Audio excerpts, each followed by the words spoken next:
نماز کے تعلق سے کچھ غلط فہمیاں اور اس کے بارے میں سجد سہو اور اس کے تمام چیزیں، اس کا طریقہ ہم نے دیکھا تھا۔ آج انشاءاللہ عزیز پھر ایک نماز سے متعلق ہی جو ہے کڑی رکھنے کی آپ کے سامنے کوشش کروں گا، اور انشاءاللہ عزیز نماز با جماعت، اس کی اہمیت، اس کی فرضیت اور واجبیت، اور اس کو چھوڑنے والوں کا کیا انجام ہوگا، اور کچھ اس کے تعلق سے انشاءاللہ عزیز مسائل رکھنے کی میں جو ہے کوشش کروں گا کہ نماز با جماعت کے لیے جاتے وقت کی کچھ باتیں، جانے کے بعد کی کچھ باتیں، تو یہ تمام باتیں انشاءاللہ مختصر سے اس وقت میں رکھنے کی کوشش کروں گا، تاکہ بہت سی مرتبہ لوگ اس عنوان سے متعلق سوال کرتے ہیں کہ دو لوگ ہو تو جماعت کیسی ہوں گی، جماعت کے لیے جانے کا کیا معاملہ ہے، گھر میں پڑھ لے تو اس میں کیا مسئلہ ہو جائے گا، کچھ جگہ فجر کی نماز بہت تاخیر سے ہوتی ہے تو کیا ہم اپنے گھر میں جماعت بنا لے تو اس کا کیا مسئلہ ہوگا، اس طرح کی بہت ساری باتیں لوگ کہتے ہیں، اور امت مسلمہ کی اجتماعیت سے یہ سب باتوں کی بنیاد پر یا لا علمی کی بنیاد پر بہت ساری بار جو ہے ہم کٹ بھی جاتے ہیں اندر کی۔ تو آئیے کچھ باتیں آج آپ کے سامنے میں جو ہے نماز جماعت سے پڑھنے کی جو فضیلت اور چھوڑنے کے نقصانات کیا ہو سکتے ہیں، یا کیسی وعیدیں اس کے تعلق سے وہ رکھنے کی جو ہے کوشش کروں گا۔ سب سے پہلی چیز تو یہ ہے کہ اسلام میں جتنے بھی فرائض ہیں، اگر آپ ان فرائض کو دیکھیں تو یہ باجماعت ہے۔ جیسا کہ توحید اگر چھوڑ دے، مطلب جو لوگ ایمان لاتے ہیں، شہادت دیتے ہیں، وہ ایک الگ مسئلہ ہوتا ہے، انفرادیت میں ہوتا ہے۔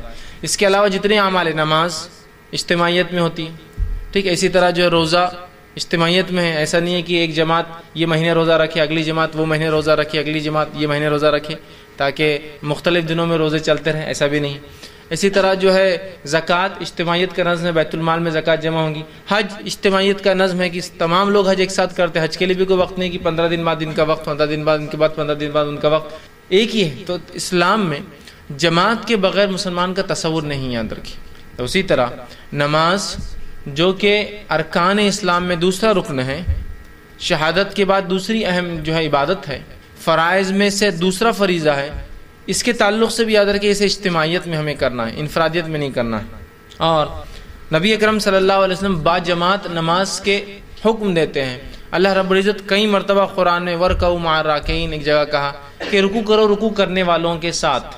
تو ظاہر سی بات ہے رکوع کرنے والوں کے ساتھ رکوع کرو، مطلب رکوع نماز کے اندر ایک اس کا رکن ہے، جب نماز ہم پڑھتے ہیں تو رکوع کرو رکوع کرنے والوں کے ساتھ، مطلب اجتماعیت میں نظم ہوگا، ہے نا۔ اسی طرح کہیں کہا کہ جب تم لوگ جو ہے جنگ میں ہو، جہاد پر ہو، تو ایک جماعت پہلے امام کے ساتھ کھڑی ہو جائے اور دوسری جماعت حفاظت کے لیے کھڑی ہو۔ تو گویا میدان جنگ میں بھی ہے اور ایک ساتھ لوگ نہیں پڑھ سکتے ہیں، تو آدھے آدھے پڑھ رہے ہیں کہ ایک جماعت نماز میں لگی ہے، دوسری جماعت حفاظت میں لگی ہے نا۔ تو گویا آپ صلی اللہ علیہ وسلم کے حکم، قرآن کے احکامات سے یہی پتہ چلتا ہے کہ ہمیں یہ چیز بھی اجتماعیت میں کرنا ہے، اور نماز با جماعت کا جو ہے ہر مسلمان کو اسلام نے حکم دیا، ہر مسلمان کو نبی اکرم صلی اللہ علیہ وسلم نے حکم دیا کہ ہم جب بھی نماز پڑھیں جماعت کے ساتھ نماز پڑھے، یاد رکھیں اجتماعیت اس معاملے میں قائم کریں۔ آپ صلی اللہ علیہ وسلم فرماتے ہیں، حدیث اس طرح سے ہے، اور یہ حدیث جو ہے ابو داؤد کی سنن نسائی میں آتی ہے۔ آپ صلی اللہ علیہ وسلم فرمایا، جس شہر یا دیہاتی آبادی میں 3 شخص رہتے ہو، مطلب جس جگہ چاہے دیہات ہو چاہے شہر ہو، اگر 3 مسلمان رہتے ہیں، ٹھیک، جس شہر یا جس دیہات میں 3 مسلمان رہتے ہو اور ان میں جماعت کا نظم نہ ہو، اور اگر یہ جماعت سے نماز نہ پڑھتے ہو، کوئی جماعت کا نظم نہ ہو، تو آپ فرماتے اور کہتے نہ ہو، تو ان پر شیطان غالب آ جاتا ہے۔ تو ان لوگوں پر کیا ہوگا؟ پھر ان لوگوں پر جو 3 ہو یا اس سے زیادہ کوانٹٹی ہو جائے اور وہ جماعتی نظم قائم نہ کرے نماز اور دیگر چیزوں میں، تو شیطان ان پر غالب آ جاتا ہے۔ اور پھر آپ فرماتے لہٰذا جماعت قائم کرو، کیونکہ بھیڑیا ریوڑ سے الگ رہنے والی بکری کو جو ہے یہ بھیڑ کو کھا جاتا ہے۔ بھیڑ یا بکری ریوڑ سے اپنے گروپ سے الگ ہو جاتی ہے، جماعت سے الگ ہو جاتی ہے، اس کو اچک لیتا ہے۔ تو یہاں نبی اکرم صلی اللہ علیہ وسلم نے اس بات کا خوف بتایا کہ اگر ہم جماعت سے نہیں نماز قائم کریں گے اور جس دیہات اور جس بستی میں 3 مسلمان ہو جائے اور اس کے بعد یہ عمل نہ ہو کہ وہ جماعت قائم نہ کرے، جماعتی نظم قائم نہ کرے، تو ایسی جگہ پھر شیطان آ جائیں گا اور شیطان جو ہے پھر اچک لیں گا۔ اور آپ نے وضاحت کی کہ جس طرح سے جو بھیڑ یا بکری، ریوڑ سمجھتے نا، پورا گروپ میں چلتی، جتھے میں چلتی ہے، الگ ہوتی ہے، بھیڑیا اسی پہ حملہ کرتا ہے، چونکہ پورے بکریوں پہ حملہ نہیں کرتا، بیچ میں آ کے کبھی حملہ نہیں کرتا ہے۔ تو کہا بھیڑیا ایسی ہی بھیڑ پہ حملہ کرتا جو ریوڑ سے گروپ سے الگ ہو جاتی ہے. تو لہٰذا یہاں بجماعت نماز کی اہمیت بتائی جا رہی ہے. اگر ایسا نہ ہوا تو شیطان ان لوگوں پر، اس بستی والوں پر، اس شہر والوں پر غالب آ جائیں گا اور ان کو جو ہے وہ بکھیر دیں گا. یاد رکھیے، مطلب اللہ کی اطاعت اور اس کی بندگی سے دور کر دیں گا. تو یہاں پتہ چل رہا ہے بجماعت نماز کی کیا اہمیت ہے. اسی طرح دوسری ایک روایت میں آپ صلی اللہ علیہ وسلم فرماتے اور کہتے ہیں، یہ روایت جو صحیح بخاری کی ہے، روایت کے الفاظ سننے کتنے سخت ہے. آپ صلی اللہ علیہ وسلم فرماتے اور کہتے ہیں کہ مجھے اس ذات کی قسم جس کے ہاتھ میں میری جان ہے، میں نے ایسا ارادہ کیا کہ ایک مرتبہ لکڑیاں جمع کروں اور اذان دینے لگاؤں. جب اذان ہو جائے تو کسی اور کو نماز کے لیے آگے بڑھا دو. جب وہ نماز شروع کر دے تو پھر میں بستی اور شہر میں نکلوں اور ان تمام لوگوں کے گھر کو آگ لگا دوں جو بنا کسی عذر کے وجہ کے گھر میں جو ہے نماز پڑھتے ہیں. میرا دل چاہا کہ ایک مرتبہ جو ہے میں لکڑیاں جمع کروں اور اذان دینے لگاؤں اور خود نہ نماز پڑھاتے ہوئے کسی اور کو اپنے جگہ مصلی پہ کھڑا کر دوں اور پھر نکلوں اور نکل کے ان لوگوں کے گھر کو آگ لگا دوں جو بنا کسی وجہ کے عذر کے جو ہے وہ نماز با جماعت میں شریک نہیں ہوتے، بس ان کے گھروں کو جلا دوں. مسند احمد کی روایت میں اضافی الفاظ ہے، اگر مجھے چھوٹے بچوں کا اور عورتوں کا خوف نہ ہوتا تو میں ان کے گھر جلا دیتا. اگر مجھے اس میں عورتیں، چونکہ عورتوں کو با جماعت نماز فرض نہیں ہے، بچوں کے اوپر عبادتیں فرض نہیں جب تک وہ بالغ نہیں ہوتے، تو اگر مجھے عورتوں اور بچوں کی فکر نہ ہوتی تو میں ان کے گھر جلا دیتا. تو کتنی اہمیت بتائی جا رہی بجماعت نماز کی، سمجھ میں آ رہی ہے؟ بجماعت رہنے کی ہر معاملے میں. اور نماز، اور چونکہ نماز ایک ایسا رکن ہے جو ہر روز 5 وقت ہوتا ہے.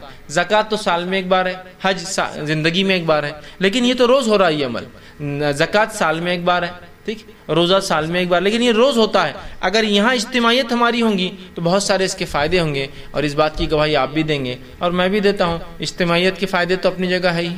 اجتماعیت میں رہنا، لوگوں کے ساتھ رہنے کے بہت سے بینیفٹس یاد رکھیں، ٹھیک. اور یہاں شریعت کا حکم بھی ہے، تو کتنا اہم حکم ہے کہ گھر جلا دینا. اسی سے علماء لکھتے ہیں کہ نماز با جماعت یہ واجب اور فرض ہے. یاد رکھیے، با جماعت پڑھنا واجب اور فرض ہے، سوائے شرعی عذر کے، سوائے مجبوریوں کے، سوائے مسجد نہ ہو کسی علاقے میں، مسلمان ہے لیکن مسجد نہیں ہے، سوائے اس کے کہ آپ کی صحت ساتھ نہ دیں، حالات ساتھ نہ دیں، یہ ایک الگ چیز ہے، یہ عذر ہے، مجبوریاں ہیں، ایکسیپشنل کیسز ہیں، ٹھیک. اسی طرح آپ صلی اللہ علیہ وسلم فرماتے اور کہتے ہیں، ایک نابینا صحابی جن کا نام ام مکتوم آتا ہے، صحیح مسلم کی روایت ہے، ام مکتوم، وہ آئے اور کہا اللہ کے رسول صلی اللہ علیہ وسلم میں ایک نابینا انسان ہوں. یہ نابینا تھے، اندھے تھے.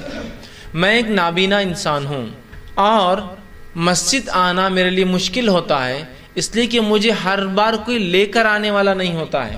وہ نابینا تھے اور نابینا انسان کو ظاہر سے چلنے میں بہت تکلیف ہوتی ہے.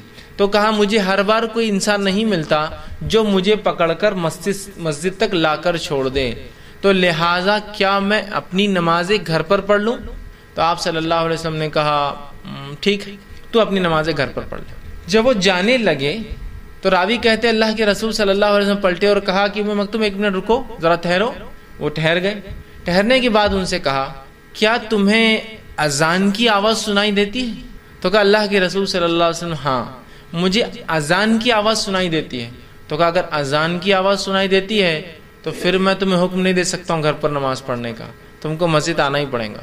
اگر اذان کی آواز آتی ہے تو میں تمہیں حکم نہیں دے سکتا ہوں گھر میں پڑھنے کا، تمہیں مسجد آنا پڑے گا. تو اندازہ لگائیے نماز با جماعت کی کیا اہمیت ہے کہ ایک نابینا بھی اس سے ایکسیپشنل نہیں ہے، جس کو کتنا بڑا عذر ہوتا ہے دکھتا ہی نہیں. تو کہ اگر اذان کی آواز آتی ہے تو کسی نہ کسی کے ساتھ تم کو آنا پڑے گا، میں تم کو چھوٹ نہیں دے سکتا ہوں اس کی. ایک آدمی کو ایکسیپشنلی چھوٹ دیتے آپ سب کے لیے ہو جاتی نا. اذان کی اگر آواز آتی ہے تو اسی سے علماء یہ مسئلہ اخذ کرتے ہیں کہ کہیں مسجد اتنی دور ہو، سواری کا انتظام نہ ہو اور اذان کی آواز بھی نہ آتی اور اذان کی آواز بھی نہ آتی ہو تو بہرحال وہ آدمی پھر مجبور ہے. اگر وہ جماعت سے نہ پڑھ سکے تو الگ بات ہے، چونکہ اذان نہیں آ رہی، مطلب مسجد بہت دور ہے کہ اذان کیا اسے سنائی نہیں دیتی، ورنہ اگر سنائی دیتی ہے تو جانا پڑے گا، نابینا کو بھی جانا پڑے گا. اب آج دیکھیے مسجد ہم سے جو ہے 10 میٹر کی دوری پہ بھی نہیں، 100 قدم کی دوری پر بھی نہیں، لیکن تجارت ہے، کسٹمر بہت آتے ہیں تو یہاں جلدی ہو جائیں گے نا، مسجد جانا، سب بندی کرنا، جماعت میں کھڑے ہونا، امام صاحب پھر لمبے لمبے سورے پڑھا دیں گے تو ایک وہ مصیبت نہیں ہو جائیں گی سوار، تو وہ سوروں کو سننا، اس کے بعد آنا، تو 15 منٹ تو مار کھا جا رہے اپنے. حالانکہ ہم یہ نہیں سوچ رہے یہ 15 منٹ ہی جمع ہوتے ہیں وہاں آخرت کے اعتبار سے. تو میں کیا کرتا ہوں، ایک مصلی لے لیتا ہوں، نماز تو نہیں چھوڑا الحمدللہ، لیکن مصلی لے لیتا ہوں اور اندر ہی بچھا لیتا ہوں دکان کے اندر، اور وہیں فوراً جو ہے رکعت باندھی اور فر جلدی سے ختم ہوا. نہ جانے کا وقت لگا، نہ آنے کا وقت لگا، نہ امام صاحب کی لمبی لمبی رکعتیں ملی، اور آرام سے جو ہے نماز ہو گئی. اپنا بزنس بھی چالو. ایک بھائی کھڑا ہے، دوسرا نماز پڑھ رہا ہے، پھر دوسرا کھڑا ہوتا ہے، پہلا پڑھتا ہے، حالانکہ بازو جماعت ہو رہی ہے. کس قسم کی سستی اور عہدی پن ہے یاد رکھیے، کس قسم کا، آپ اندازہ لگائیے. اور ہر جگہ ہی سستی اور کاہلی نظر آ رہی، چاہے تجارت کو آگے بڑھانے کے لیے، چاہے معاملات میں جو ہے آگے بڑھنے کے لیے، ہے نا. ایک امپورٹنٹ میٹنگ ہے، میں تو یہ ان کی بات کر رہا ہوں جو نماز پڑھتے ہیں لیکن جماعت سے نہیں پڑھتے. ابھی بے نمازی کی بات نہیں ہو رہی، لہٰذا میں بے نمازی کے نقصانات وہ میں کچھ نہیں رکھوں گا آج انشاءاللہ آپ کے سامنے. وہ میرا عنوان نہیں ہے چونکہ، ورنہ پھر اس میں ایک درس چلا جائے گا کہ نماز کی اہمیت اور بے نمازی کے کیا نقصان ہو سکتے ہیں. ہم تو ان کی بات کریں جو نماز پڑھتے ہیں 5 وقت لیکن جماعت سے نہیں پڑھتے، تو ان کے بارے میں کتنی سخت باتیں آ رہی ہیں. جو جماعت سے نہیں پڑھتے ان کی بات ہو رہی ہے، نہیں پڑھنے والوں کا تو الگ ہی معاملہ. جو پڑھ رہے ہیں لیکن الگ پڑھتے ہیں تو ان کے گھر جلانے کی بات ہو رہی ہے. سمجھ رہے آپ بات؟ تو تجارت یا معاملات کے لیے بھائی میٹنگ ہے، اس میں جلدی سے ختم ہو جائیں گی میٹنگ. ہاں یہ الگ بات ہے، اتنے لوگ جمع ہوں کہ وہاں جماعت قائم ہو سکتی ہے اس میٹنگ کی جگہ پر، اتنے لوگ جمع ہوں بزنس کے لیے کہ وہاں جماعت قائم ہو سکتی ہے، تو الگ بات ہے پھر کہ ٹیمپرری آپ رکے تو جماعت بنا سکتے ہیں، ہمیشہ کے لیے نہیں ہو سکتا ہے. لیکن میں ان کی بات کر رہا ہوں جو پرماننٹلی اپنا جو سلسلہ بنا دیتے ہیں کہ کچھ ہوا کہ بس جماعت کے لیے گھر میں کھڑے ہو گئے، کچھ ہوا کہ بس جماعت کے لیے گھر میں کھڑے ہو گئے، مطلب نماز کے لیے گھر میں کھڑے ہو گئے. انفرادی ہوتا ہے، یا کبھی مسجد نہ جانے کو چرانے کے لیے، حالانکہ 10 قدم پہ مسجد ہے، ایک جماعت اپنی بنا لے تاکہ یہ جماعت جلدی ہوں گی نا، اپنے حساب سے ہوں گی کہ وہ دستر پہ کھانا لگ چکا ہے، اب کہاں مسجد جاتے نماز کے لیے، یہیں پڑھ لیں گے. میں ایکسیپشنل کیس کی بات نہیں کر رہا ہوں کہ رمضان میں آپ کسی دعوت میں ہیں جہاں الحمدللہ رمضان میں تو تقریباً لوگ نماز پڑھتے ہی ہیں، جس کی وجہ سے مسجدیں ویسے ہی نہیں پڑتی ہے، تو مسجد والے بھی چاہتے ہیں کہ آپ کہیں پڑھ لے تو اچھا ہے، ہوتا ہے نا. مسجدیں نہیں پڑتی ہے ویسے ہی نہیں پڑھ رہی ہے نمازوں میں، عام نمازوں میں تو کوئی خاص دعوت ہو جائے محلے میں تو مسجد تو پیک ہو جاتی ہے، تو ظاہر سی بات ہے وہاں کو بنا لے، وہ تو ایکسیپشنل کیسز ہوتے ہیں.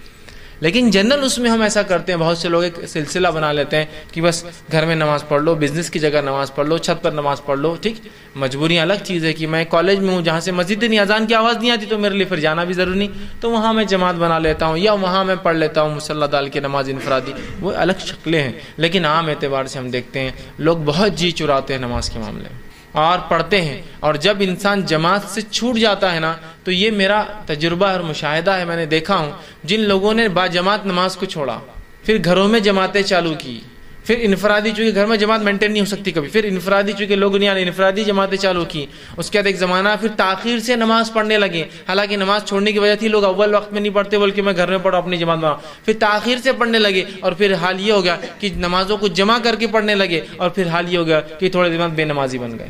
تھوڑے دن سے مراد کچھ سالوں اور کچھ وقت میں بے نمازی ہو گئے کہ نماز کی پرواہ ہی نہیں، بیٹھے ہیں تو جو بیٹھے ہیں تو ظہر اور عصر کا وقت بھی ہوگا مغرب تک، چلو میں تو مسافر ہوں، میں تو سفر میں آپ سے ملنے آیا ہوں، میں تو جمع کر رہا ہوں، لیکن جو مقیم ہے وہ بھی میرے ساتھ بیٹھا ہے. اچھا ظہر اور عصر مل سکتی ہے، مغرب اور عشاء مل سکتی ہے نا، لیکن ایک انسان عصر سے میرے ساتھ مغرب بھی بیٹھا ہے، عشاء تک بیٹھا ہے، میں تو اپنی ظہر عصر ملا کر آیا ہوں لیکن پھر بھی وہ بیٹھا ہے، حالانکہ بڑا علامہ بتاتا ہے اپنے آپ. لیکن چونکہ پہلے کہا یہ اول وقت میں نہیں پڑھتے، الگ پڑھتا ہوں جماعت سے، پھر جماعت ختم ہوئی، پھر انفرادی، اور نماز ہی پوری مکمل چھوٹ گئی پھر ایسے لوگوں سے.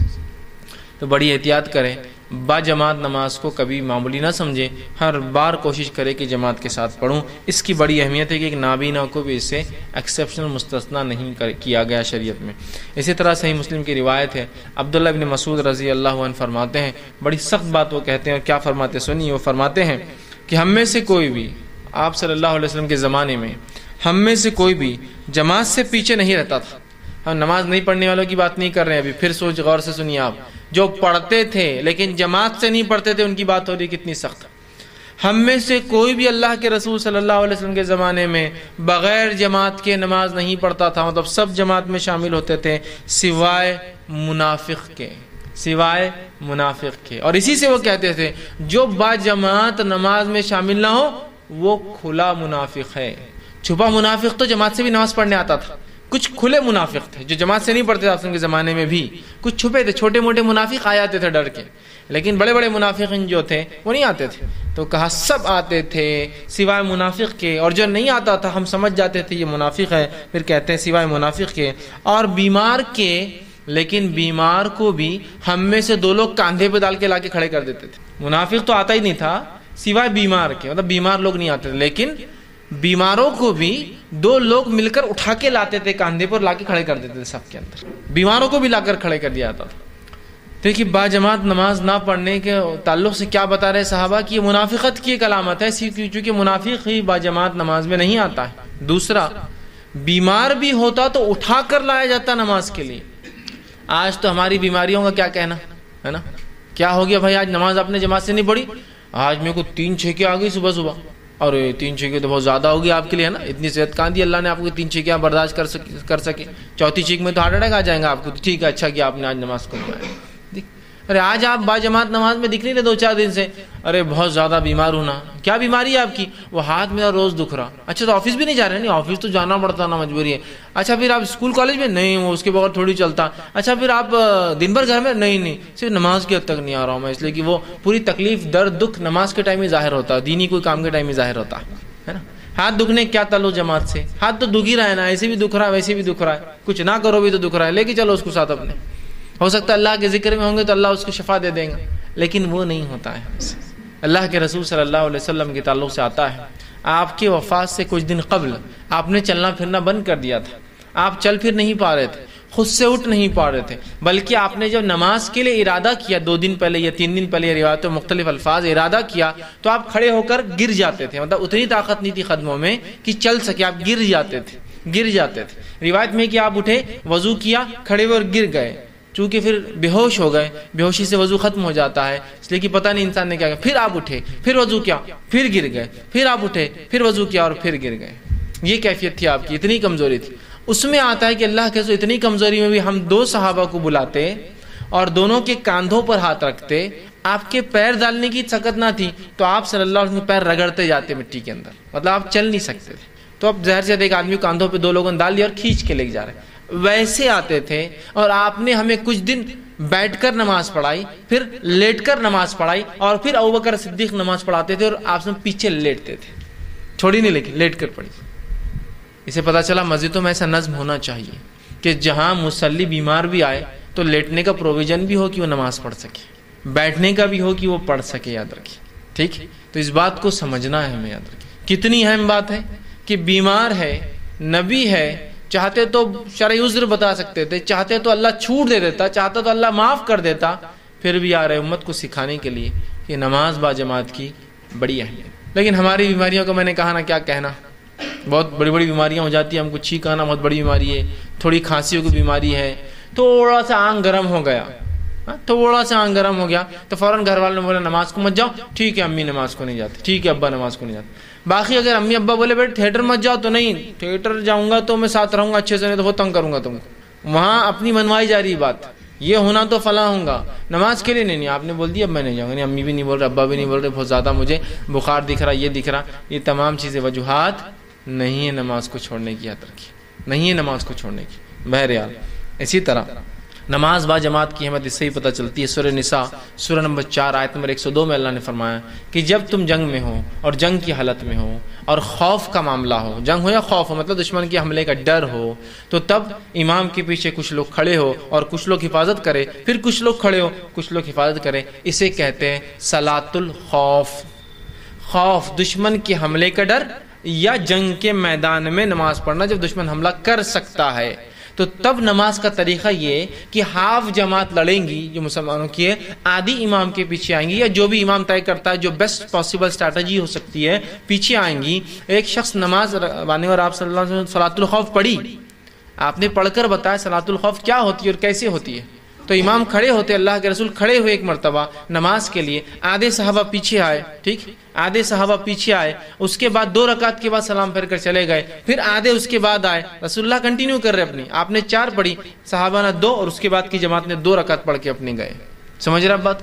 تو خوف کا ماحول ہے، دشمن کے حملے کا ڈر ہے، اتنے میں بھی نبی اکرم صلی اللہ علیہ وسلم بتا رہے ہیں، اللہ حکم دے رہا ہے کہ نماز با جماعت ہوں گی، کہ آدھے لوگ پڑھے اور آدھے حفاظت کریں. تو گویا حملے کے اس میں بھی، خوف کے ماحول میں بھی، وہاں بھی نماز با جماعت پڑھنا ہے. تو اس کی فرضیت سمجھ میں آ رہی ہے نا. نماز با جماعت کتنی اہم چیز ہے کہ خوف کے ماحول میں بھی جماعت بنانا ہے. دشمن کا ڈر، اور یہ کوئی دشمن کے ڈر کی بات کر رہا ہوں میں، چوہے بلی کتا آ جانے کا ڈر نہیں ہے کہ آ جائیں گا بکری آ کے یہ کھا لیں گی. دشمن جہاں جان کا ڈر ہے، دشمن آئیں گا اچانک تو کیا کے بولیں گا نماز توڑ دو، میں لڑنے آیا تم سے چلاؤ لڑنے، وہ تو نماز میں آپ کو ماریں گا. سمجھ؟ تو وہاں بھی کہا کہ آدھے لوگ حفاظت کے لیے کھڑے ہوں گے، آدھے لوگ نماز پڑھیں، ہے نا. صلاۃ الخوف تو اس کا طریقہ پورا قرآن نے بتایا. سورہ نساء آیت نمبر 102 اور اس کے آگے اٹھائیے، پورا طریقہ آپ کو مل جائے گا. معاف کرنا، ہاں 102 آگے پورا طریقہ آپ کو نماز کا مل جائے گا، صلاۃ الخوف. اور رسول اکرم صلی اللہ علیہ وسلم پڑھائی، صحابہ بیان کرتے کہ ایسے ایسے مختلف ادوار میں ایسا ایسا ایسا ایسا آپ نے اس نماز کو پڑھایا، لیکن وہ بھی با جماعت. تو آپ دیکھ رہے ہیں جماعت کی کتنی اہمیت ہے، کتنی اہمیت ہے.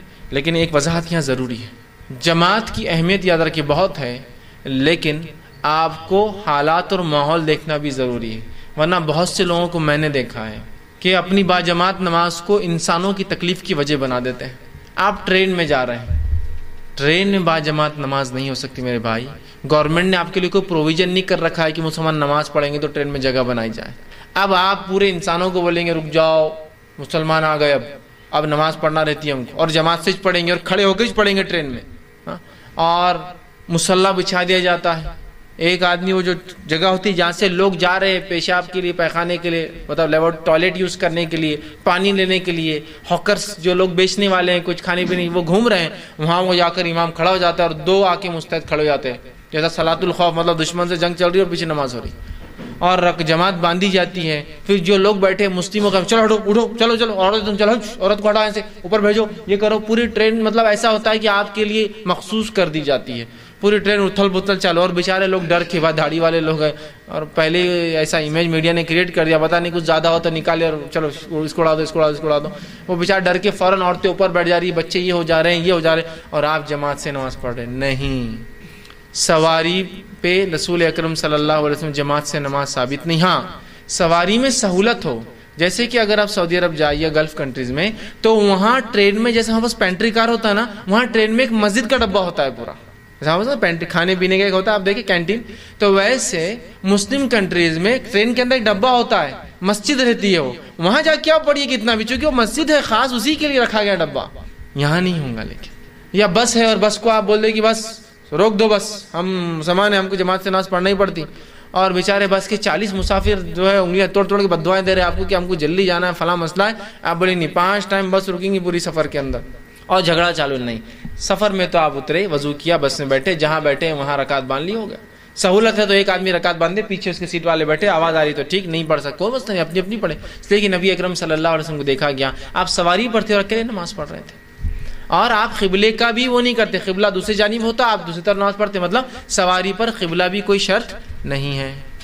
تو یہ وضاحت. ورنہ جماعت کی وہ ہو گئی اور آپ چلتے پلینے بولیں گے اب ہم سب جماعت سے نماز پڑھیں گے، کرو پورا پریشانی کیا کر رہے ہیں، نیا مسئلہ یہ. حالانکہ سعودی ایئر لائنس میں پروویژن ہوتا ہے کہ جہاں نماز کا اتنی جگہ وہ خاص رکھتے ہیں جہاں وہ بھی ان کے کرو کے لوگ بھی پڑھتے ہیں، کیپٹن بھی آتا ہے پڑھتا ہے، اور دوسرے لوگ بھی پڑھتے ہیں، ڈائریکشن بھی کنٹینیو قبلے کا دیتے رہتے کہاں ہے، وہ ایک الگ شکل ہے. لیکن آپ کوئی بھی فلائٹ میں یہاں بیٹھ کر پڑھیے، سہولت نہیں ہے نا، اور کھڑنا رسک بھی ہوتا ہے. نہیں اب با جماعت نماز تب پلین میں بھی ہوں گی، اور تاکہ اللہ کے پاس گواہی رکھ، ہوا میں بھی ہم جو ہے جماعت سے پڑھ رہے تھے نماز، اور لوگ ضد کرتے ہیں، لوگ پریشان ہو جاتے ہیں، سب کو تکلیف ہوتی ہے، اور ایک عجیب منظر کھنچ جاتا ہے کہ کیسا عجیب سخت قسم کا دین ہے جو ان کو سہولت نہیں دیتا ہے. عام حالت میں سہولتوں میں با جماعت نماز فرض ہے. مجبوریاں ہیں، مشکلیں ہیں، حالات ہے، ٹھیک ہے، سفر ہے، سواری ہے، یہ سمجھنے کی ضرورت ہے. کہ ایک واقعہ سے پہلے میں نے سنایا تھا، آپ لوگوں نے سنا ہوگا، ایک میں نے دیکھا تھا کہ کچھ لوگوں نے جماعت سے نماز کھڑی کر دی ٹرین کے اندر. حالت یہ ہوئی کہ ایک عورت جو سفر میں تھی، اس کے پاس اتنی سہولت نہ تھی کہ اپنے بچے کو ڈائپر پہنا سکے، اس کے بچے نے پیخانہ کر دیا، اور ہماری نماز تو ختم ہو رہی نہیں، باجماعت پڑھے نا، پوری ٹرین بلاک. وہ بیچاری بیٹھی، کیا تصور اس نے اسلام کا لیا ہوگا. یہ کیسے لوگ ہیں کہ مجھے بنیادی سہولتیں استعمال کرنے سے بھی ان کی جماعت نے، ان کی عبادت نے روک دیا. یہ نہیں ہونا چاہیے، یاد رکھیے، یہ نہیں ہونا چاہیے. یہ چیز کو سمجھنا بے انتہا ضروری ہے ہم لوگوں کے لیے کہ جماعت سے نماز بھی پڑھنا ہے، لیکن انسانوں کا جب معاملہ آ گیا تو حقوق العباد ترجیح لے جاتے حقوق اللہ پر. معلوم آپ کو یہ بات بھی سمجھیے جماعت کی میں بات کر رہا ہوں. آپ بولیں گے ایسا کیسا، بندوں کے حق اللہ کے اوپر ہی فخر لے جاتے ہیں. ہاں لے جاتے ہیں. یہی اللہ کے رسول جو فرما رہے ہیں میرا دل چاہتا ہے لوگوں کے گھروں کو آگ لگا دو جو مسجد میں نماز نہیں پڑھ کے گھر میں پڑھتے ہیں. یہی اللہ کے رسول صلی اللہ علیہ وسلم فرماتے ہیں جو پیاز اور لہسن کا ہے وہ ہماری مسجدوں میں داخل نہ ہوں. کیا کہہ رہے ہیں؟ مسجد میں جو نہیں آتے گھر جلا دو. یہی اللہ کے رسول جو پیاز اور لہسن کا ہے مسجد میں نہ، چونکہ بندوں کے حق مارے جاتے ہیں، پیاز لہسن سے بدبو آتی ہے جس سے انسانوں کو تکلیف ہوتی ہے. دوسرا فرماتے ہیں جب کسی کو بیت الخلاء جانا ہو، رفع حاجت کو جانا ہو، پیشاب پیخانے کو جانا ہو، وہ جماعت میں بعد میں شامل ہو، پہلے رفع حاجت کو جائے تو انسان یہاں ہے. بندوں کا حق پہلے آ گیا نا، رفع حاجت پہلے اور عبادت بعد میں. جس کو بھوک لگی ہو اور مغرب کا وقت ہو تو وہ کھانا کھا لے، اگر اسے امید ہے آخری رکعت بھی مل جائیں گی تو پہلے کھانا ختم کریں پھر آخری رکعت میں شامل ہو. کھانا پہلے نماز بعد میں. بندوں کا حق. تو میں بھی اسی لیے کہہ رہا ہوں جب ٹرین میں ہیں بسز میں ہیں سہولتیں نہیں ہوتی ہیں تو وہاں کیا کریں گے آپ؟ وہاں جماعت کا اہتمام نہیں ہوں گا. یاد رکھیں اس بات کو سمجھنے کی ضرورت ہے. آپ اسی کی طرح نماز با جماعت کی کیا فضیلت آتی ہے، فضیلت بھی رکھتا ہوں. جب اتنی وعید کی گئی تو فضیلت کیا بتائی گئی؟ آئیے آپ صلی اللہ علیہ وسلم نماز با جماعت کی فضیلت بتاتے ہیں اور فرماتے ہیں، صحیح بخاری کی روایت ہے، جماعت کے ساتھ نماز جو پڑھی جاتی ہے وہ اکیلے نماز پڑھنے کے مقابلے میں 27 درجے 27 ٹائمز اچھا ہے، افضل ہے، زیادہ ثواب دینے والی چیز ہے. جماعت میں جو نماز پڑھی جاتی ہے وہ انفرادی نماز کے مقابلے میں 27 ٹائم 27 درجے زیادہ ثواب دیتی ہے. کتنی بڑی بات بیان ہے، 27 درجے ماشاءاللہ 27 ٹائم ثواب ملتا ہے. لیکن اس سے ایک بات اور نکلتی جو علماء نکالتے ہیں، مسئلہ یہ کہ باجماعت نماز نہ بھی کوئی پڑھے تو نماز تو قبول ہو جائیں گی. اس لیے کیا فرمایا؟ 27 درجے زیادہ، مطلب اس کو 27 لیس ہے لیکن نماز نہیں ہوتی. ایسا نہیں ہوگا. میں اس لیے کہہ رہا ہوں ورنہ پھر ایک نئی غلط فہمی کہ جماعت سے میں نے کہہ دیا تو آپ دوسرے پہ الزام فتوی لگا دیتے نماز ہی نہیں ہوتی. نہیں، وہ بہت بڑا گناہ کر رہا ہے کہ وہ نماز کچھ ایسا کر کے جو ہے بہت اپنے نفس کو نقصان میں اور ظلم میں ڈال رہا ہے. لیکن پھر بھی شرعی عذر کے تحت، مجبوریوں کے تحت، حالات کے تحت یا کوئی پڑھ لیتا ہے تو ثواب سے تو محروم ہے لیکن نماز ہو جاتی ہے. یہ بات بھی سامنے آ رہی ہے. 27 درجے زیادہ ثواب ملتا ہے. کتنی بڑی بات ہے نا. اب لیکن 27 درجے زیادہ ثواب، اس سے کیا ہوتا؟ یہ کیلکولیشن ہمارے پلے پڑتا نہیں نا. اگر میں آپ کو یہ کہوں کہ آپ اگر ایک پروڈکٹ لا کر سیل کریں تو آپ کو ڈبل منافع ہوگا، 2 گنا منافع، 2 ٹائمز. تو یہ ہم کو برابر سمجھ، 2 ٹائمز 1000 کی چیز 10 روپیز پروفٹ، 2 ٹائمز 200. اوہ حساب بالکل کلیئر ہے.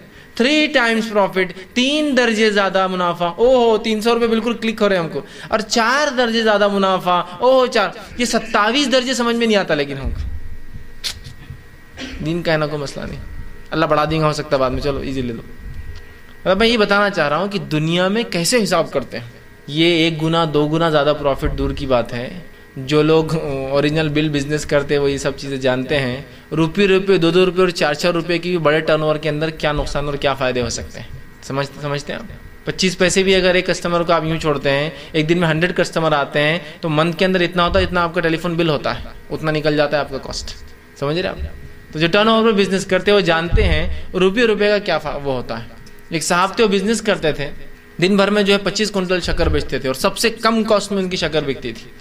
اتنا کم کہ جتنا ہول سیل ملتا اتنے ریٹ میں بیچتے تھے. جب ان سے پوچھا گیا کہ پھر آپ کا منافع کیا ہے تو اس زمانے میں شکر وہ موٹے موٹے تھیلوں میں آتی تھی. تو کہا منافع میرا تھیلا 100 روپے میں بکتا ہے بعد میں، تو 25 کنٹل بیچتا ہوں ٹرن اوور پہ اور 2500 روپے تھیلے کی ملتے ہیں. شکر میں نہیں کماتا ہوں، ٹرن اوور پہ بزنس کرتا ہوں، ہے نا. تو وہ آدمی بولیں گا یار 1 گنا کا کیا ہوتا ہے، 1 ٹائم مور پروفٹ مطلب 100 ٹائم ہو جاتا ہے نا ایگزیکٹلی. ہو 1 درجہ 1 گنا مطلب ملٹیپل آف، تو وہ ہوتا 100 ٹائمز ہوتا ہے ایگزیکٹلی. اس سے 100 روپے کا 200 ہونا مطلب 100 ٹائمز ہو جاتا ہے. 300 ہونا تو 27 درجے. میں یہ بات سمجھانے کی کوشش کر رہا ہوں کہ دین میں یہ کیلکولیشن ہم کو سمجھتے نہیں. جب درجات کی بات ہو رہی 700 درجے ثواب، 70 درجے ثواب نہیں سمجھتا.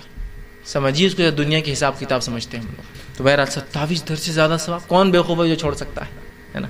آئیے اسی طرح فرماتے ہیں اس کی فضیلت میں صحیح بخاری صحیح مسلم متفق علیہ روایت فرماتے اور کہتے سنیے، آدمی کا جماعت کے ساتھ نماز پڑھنا گھر اور بازار میں نماز پڑھنے کے مقابلے میں 20 سے زیادہ گنا زیادہ فائدہ مند. 20 ٹائمز یا مور دین 20 ٹائمز. اوپر والی روایت میں 27 ٹائمز آ گیا، اس روایت میں مور دین 20 اپ ٹو 27 ٹائمز. یہ معنی ہو سکتا ہے کہ 20 سے لے کر 27 کے بیچ میں کچھ درجات اس کی نیت کے اعتبار سے ملیں گے اس کو.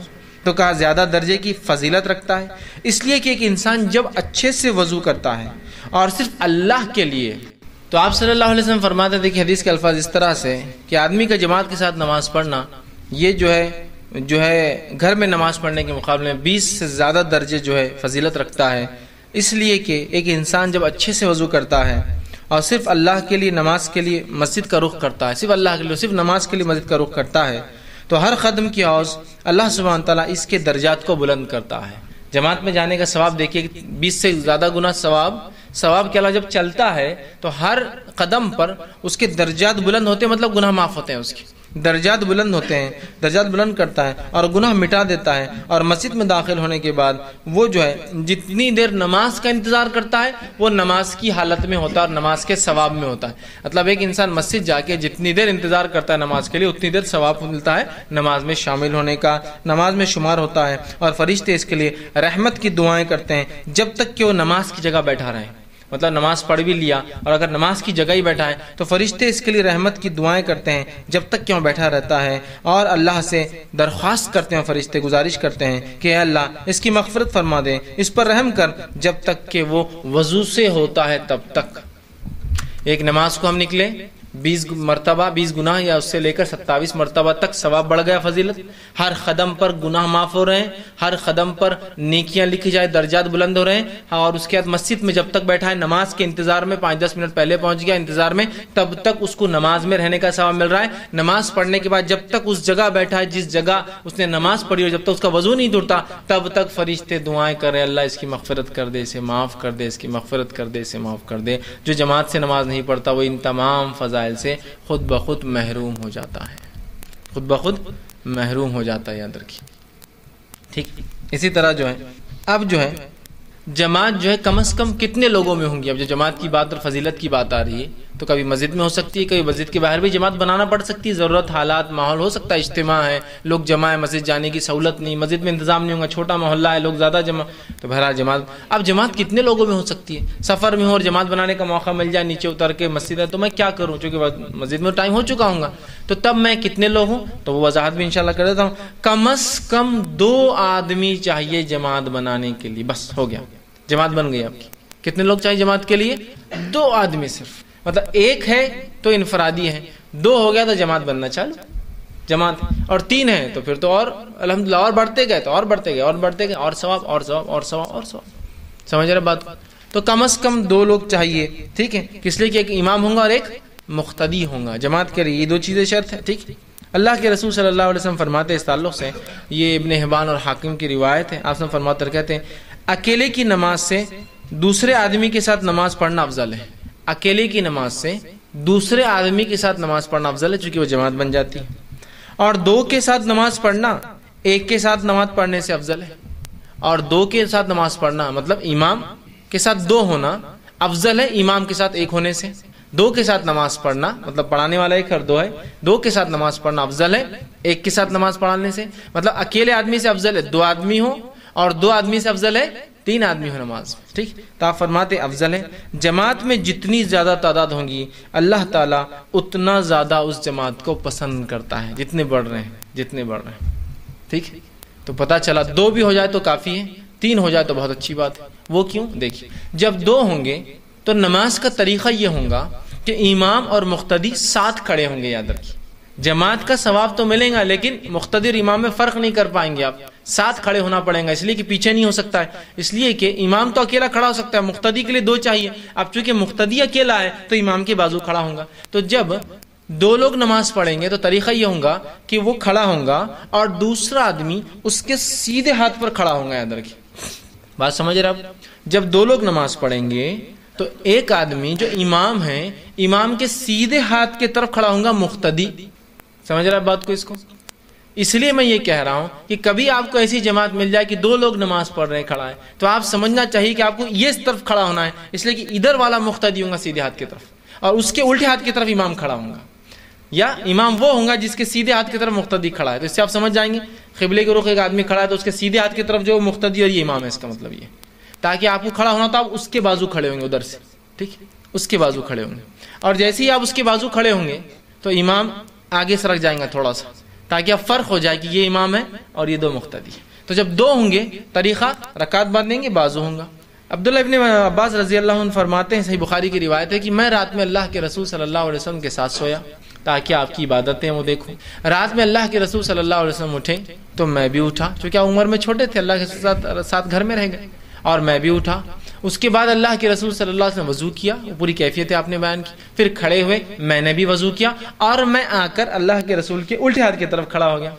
رسول اکرم صلی اللہ علیہ وسلم نے میرے سر کو پکڑ کے مجھے پیچھے سے اپنے وہ کیا اور پیچھے سے کر کے سیدھے ہاتھ کی طرف لا کر کھڑا کر دیا، میں سیدھے ہاتھ کی طرف کھڑا ہو گیا۔ اس کے بعد میں نماز پڑھتا رہا، اللہ کے رسول صلی اللہ علیہ وسلم اتنی لمبی نماز پڑھی کہ میں تھک گیا اور جا کر پھر سو گیا، ویسے مطلب پوری نہیں کمپلیٹ کیے، نکل کے چلے گئے، اتنی لمبی پڑھی، چھوٹے تھے، نکل کے گئے اور سو گیا۔ اللہ کے رسول نے فجر میں اٹھا اور مجھے تھپتا اور کہا ایسا نہیں کرتے، مطلب کھڑے بھی ہوئے چلے بھی گئے، تم پوری نماز بھی نہیں کری کیونکہ چھوٹے تھے، تھک گئے ہو۔